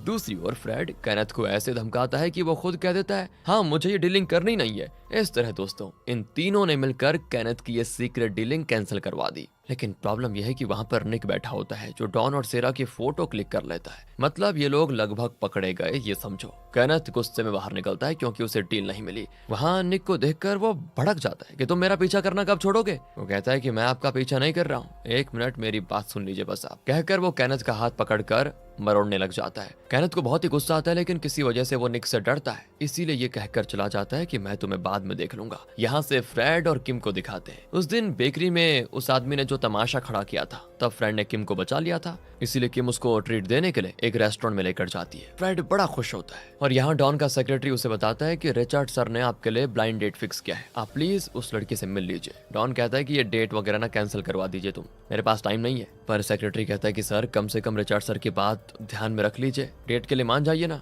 वरना वो दुखी होंगे। सिर्फ मिलने की तो बात है, अगर पसंद ना आए तो ना कर दीजिए। इस पर डॉन भी मान जाता है और उस लड़की से मिलने जाता है। वहाँ वो लड़की जिसे डॉन पहले भी एक बार देख चुका है वो बैठी होती है। रिचर्ड भी बैठा होता है और कहता है मुझे उम्मीद है कि तुम दोनों आपस में बात करके किसी अच्छे नतीजे पर ही पहुंचोगे, ऑल द बेस्ट। ये कहकर वो चला जाता है। तो वो लड़की अपना इंट्रो देती है और दोनों की बातें शुरू हो जाती है। लेकिन डॉन 5 मिनट भी नहीं टिकता, उसे उस लड़की की बातें बड़ी बोरिंग लगने लगती है। पर आखिर में जब वो बर्दाश्त नहीं कर पाता तो फ्रेड को मैसेज करता है कि यार मैं ब्लाइंड डेट पर आया हूँ लेकिन मेरे कान पक रहे हैं, प्लीज कुछ भी करके इस डेट को खत्म करवा दो। पर वो डॉन को मैसेज कर देता है कि मैं एक जरूरी मीटिंग में हूँ, तुम खुद संभालो। असल में वो तो किम के साथ वक्त बिताना चाहता है फिलहाल, इसलिए मना कर रहा है। इसी बीच किम को इंस्पेक्टर का कॉल आता है और किम को तो इंस्पेक्टर पर क्रश है दोस्तों। वो तुरंत कॉल अटेंड कर देती है। तो इंस्पेक्टर कहता है कि मैं एक बढ़िया रेस्टोरेंट में हूँ, तुम भी मेरे साथ डिनर करने आओगी क्या? वो तुरंत हाँ कर देती है। ओह, ये सुनकर फ्रेड देवदास की तरह मुंह लटका लेता है, लेकिन फिर कहता है कि मैंने तुम्हारे लिए एक सरप्राइज गिफ्ट रखा हुआ है। इतने में किम को सेरा का मैसेज आता है कि पता है इंस्पेक्टर को तुम पर शक हो गया है कि हमने टीन टॉनिक फेस्टिवल में हिस्सा लिया था और एक बड़ा कांड भी किया था। इस बारे में पूछने के लिए ही वो अगर तुम्हें रेस्टोरेंट में बुलाए ना तो मत आना, फंस जाओगी। अब किम बैठ जाती है और पूछती है तुम फ्रेड किस गिफ्ट के बारे में बात कर रहे थे? कहाँ है वो गिफ्ट? फ्रेड कहता है तुम इंस्पेक्टर से मिलने नहीं जा रही हो क्या? किम कहती है वो टीन टॉनिक फेस्टिवल में जो हमने उस गैंग को फंसाया था उसके बारे में पूछने के लिए ही वो बुला रहा है, अगर मैं जाऊंगी तो जरूर फंस जाऊंगी। अब फ्रेड घबरा जाता है कि कहीं सेरा तो नहीं फंस गई। वो सेरा को कॉल करने के लिए बाहर आ जाता है तो वो तो एकदम ठीक होती है। फ्रेड कहता है कि देखो डॉन एक ब्लाइंड डेट में फंसा हुआ है, तुम प्लीज जाकर उसे बचाओ। सेरा डांट देती है उसको कि मेरे पास और कोई काम धाम नहीं है क्या जो उसे बचाऊं। अरे क्या बात करती हो सिस्टर, उसने कितनी बार तुम्हें बचाया है, तुम्हारे लिए कितना कुछ किया है, उन सब के मुकाबले तो ये बहुत ही छोटी सी चीज है, प्लीज कर दो ना बेचारे के लिए। सेरा के पास उसकी बात मानने के अलावा कोई और रास्ता नहीं होता, तो वो इंस्पेक्टर से कहती है देखिए मुझे एक अर्जेंट मीटिंग में जाना है, मेरी एक और फ्रेंड है वो तुम्हारे साथ डिनर करेगी। ये कहकर वो अपनी दूसरी फ्रेंड को इंस्पेक्टर के साथ कनेक्ट करके चली जाती है। यहाँ पर अब किम जिद करती है कि फ्रेड वो गिफ्ट कहाँ है, वो गिफ्ट। फ्रेड कोई जवाब नहीं देता तो वो गुस्से में जाने लगती है, तो फ्रेड उसको रोक कर पूछता है तुम मुझे यहाँ पर लेकर आई क्यों थी, सिर्फ खाना खिलाने के लिए? खैर पास में गेम सेंटर है, वहां जाकर खेलते हैं कुछ, जो हारेगा वो जीतने वाले की विश पूरी करेगा, बोलो मंजूर है? वो मान जाती है और दोनों गेम सेंटर जाते हैं। पर वहां जाकर पता चलता है कि इन गेम्स को खेलने में किम बड़ी माहिर है, वो जीतती जाती है और फ्रेड एक भी पॉइंट नहीं ले पाता। यहाँ तक कि पावर पंच गेम में भी वही जीतती है। सारे गेम्स हारने के बाद फ्रेड पूछता है ठीक है अब बताओ तुम्हारी विश क्या है, मैं पूरी करने की कोशिश करूंगा। तो वो हंसकर कहती है कि फॉलो मी चले फिर बताऊंगी। अब दूसरी ओर केनेथ के साथ एक आदमी बैठा होता है जो पूछता है कि तुम्हारे पापा डॉन के लिए ब्लाइंड डेट क्यों फिक्स कर रहे हैं, वैसे उनका डेट इसी रेस्टोरेंट में चल रहा है, क्या तुम नहीं जानते? सुनकर केनेथ को बड़ा गुस्सा आता है और यहाँ डॉन उस लड़की को देखने के बजाय हर तरफ टुकुर टुकुर देख रहा होता है कि कोई तो मुझे बचा लो यार। तब वहां पर सेरा प्रकट होती है और चिल्लाती है कि तुम्हारी हिम्मत कैसे भी मेरे अलावा किसी और लड़की के साथ इस तरह उठने बैठने की हो।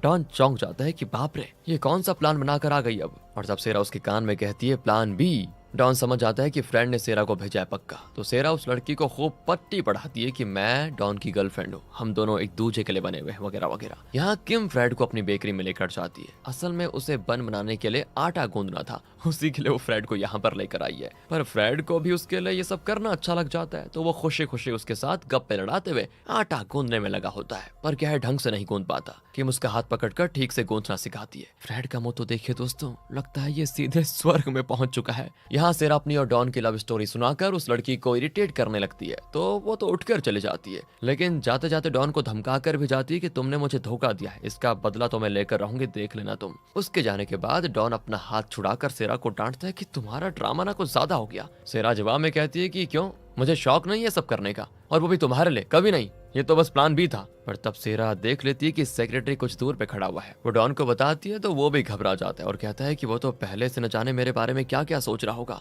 अगर उसने तुम्हें मेरे साथ देख लिया ना तो बस हो गया काम तमाम। इससे पहले कि वो तुम्हें देख ले हमें ऊपर चले जाना चाहिए, वहाँ एक कमरा है मेरा, जब सेक्रेटरी चला जाएगा तो तुम निकल जाना। कहकर वो सेरा को अजीब से ग्लासेस पहनाकर अपने साथ लेकर जाता है। सेक्रेटरी सेरा का चेहरा देखने की लाख कोशिश करता है, लेकिन सेरा अपना चेहरा छुपाकर अच्छे से चली जाती है। अब सेक्रेटरी की नजरों से बचने के लिए वो बाहर भागने की कोशिश करते हैं, लेकिन सेक्रेटरी रास्ते में खड़ा हो जाता है। तो अब इनके पास डॉन के कमरे में जाने के अलावा कोई रास्ता नहीं होता। सेक्रेटरी सोच लेता है कि इसी लड़की ने डॉन की ब्लाइंड डेट को भगा दिया है शायद। यहाँ डॉन और सेरा कमरे में आ जाते हैं। सेरा बाहर झांकती है तो सेक्रेटरी नहीं होता। वो डॉन से कहती कि तुम्हारा सेक्रेटरी चला गया, अब मैं भी निकल जाती हूँ। पर इतने में सेरा का पेट आवाज करने में लग जाता है क्योंकि उसे बड़ी भूख लगी थी। डॉन कहता है कि ठीक है अगर भूख लगी है तो कुछ खा लो। सेरा कमरे में नजर घुमाकर कहती है कि ये तो बहुत ही लग्जूरियस कमरा है, तुम यहीं रहते हो क्या? डॉन कहता है कि तुमने मेरी ब्लाइंड डेट को भगा दिया, इसी खुशी में मैं तुम्हें ट्रीट देता हूँ, तुम जो चाहो ऑर्डर करके खा लो। तो सेरा एक स्ट्रीट फूड ऑर्डर करती है जो कि उसका फेवरेट है। हैं? तुम ये खाती हो? सेरा कहती बहुत टेस्टी है डिश, तुम भी जरा चख कर देखो, मजा आ जाएगा। कहकर वो डॉन के मुंह के पास खाना लेकर आ जाती है। डॉन भी उसे बाइट करने वाला होता है कि सेरा उसे खुद खा लेती है।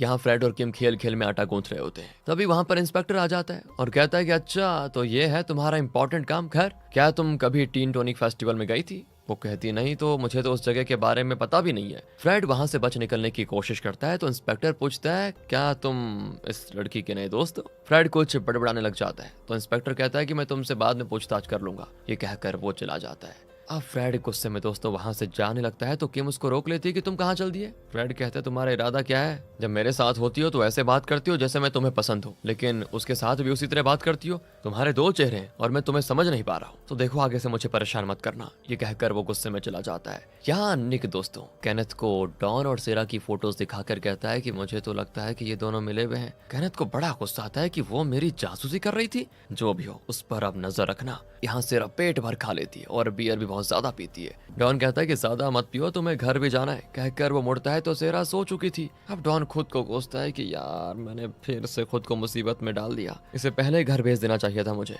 और कोई रास्ता न पाकर वो सेरा को उठाकर बेडरूम में सुला देता है और खुद बाहर सोफे पे सो जाता है। दूसरी ओर कोई कंपनी के फाइनेंशियल डॉक्यूमेंट्स को एक्सेस कर रहा होता है। लगता है दोस्तों कोई फ्रॉड हो रहा है। ये कौन है और क्या कर रहा है ये फिलहाल तो नहीं बताया जाता। सुबह होती है तो डॉन जो सोफे पे सोया हुआ था वो बेड पर होता है और सेरा उसके ऊपर हाथ डालती है ओह, डॉन चौंक जाता है कि मैं यहाँ पर कैसे आया। वो सेरा का हाथ हटाने की कोशिश करता है तो फोन रिंग करता है। सेरा को हटाने के चक्कर में वो कॉल रिजेक्ट करने के बजाय उसे अटेंड कर देता है। इसी बीच सेरा अपना फोन उठाने के लिए हाथ बढ़ाती है और तब उसकी नींद खुल जाती है। खुद को डॉन के ऊपर लेटी हुई देखकर वो बौखला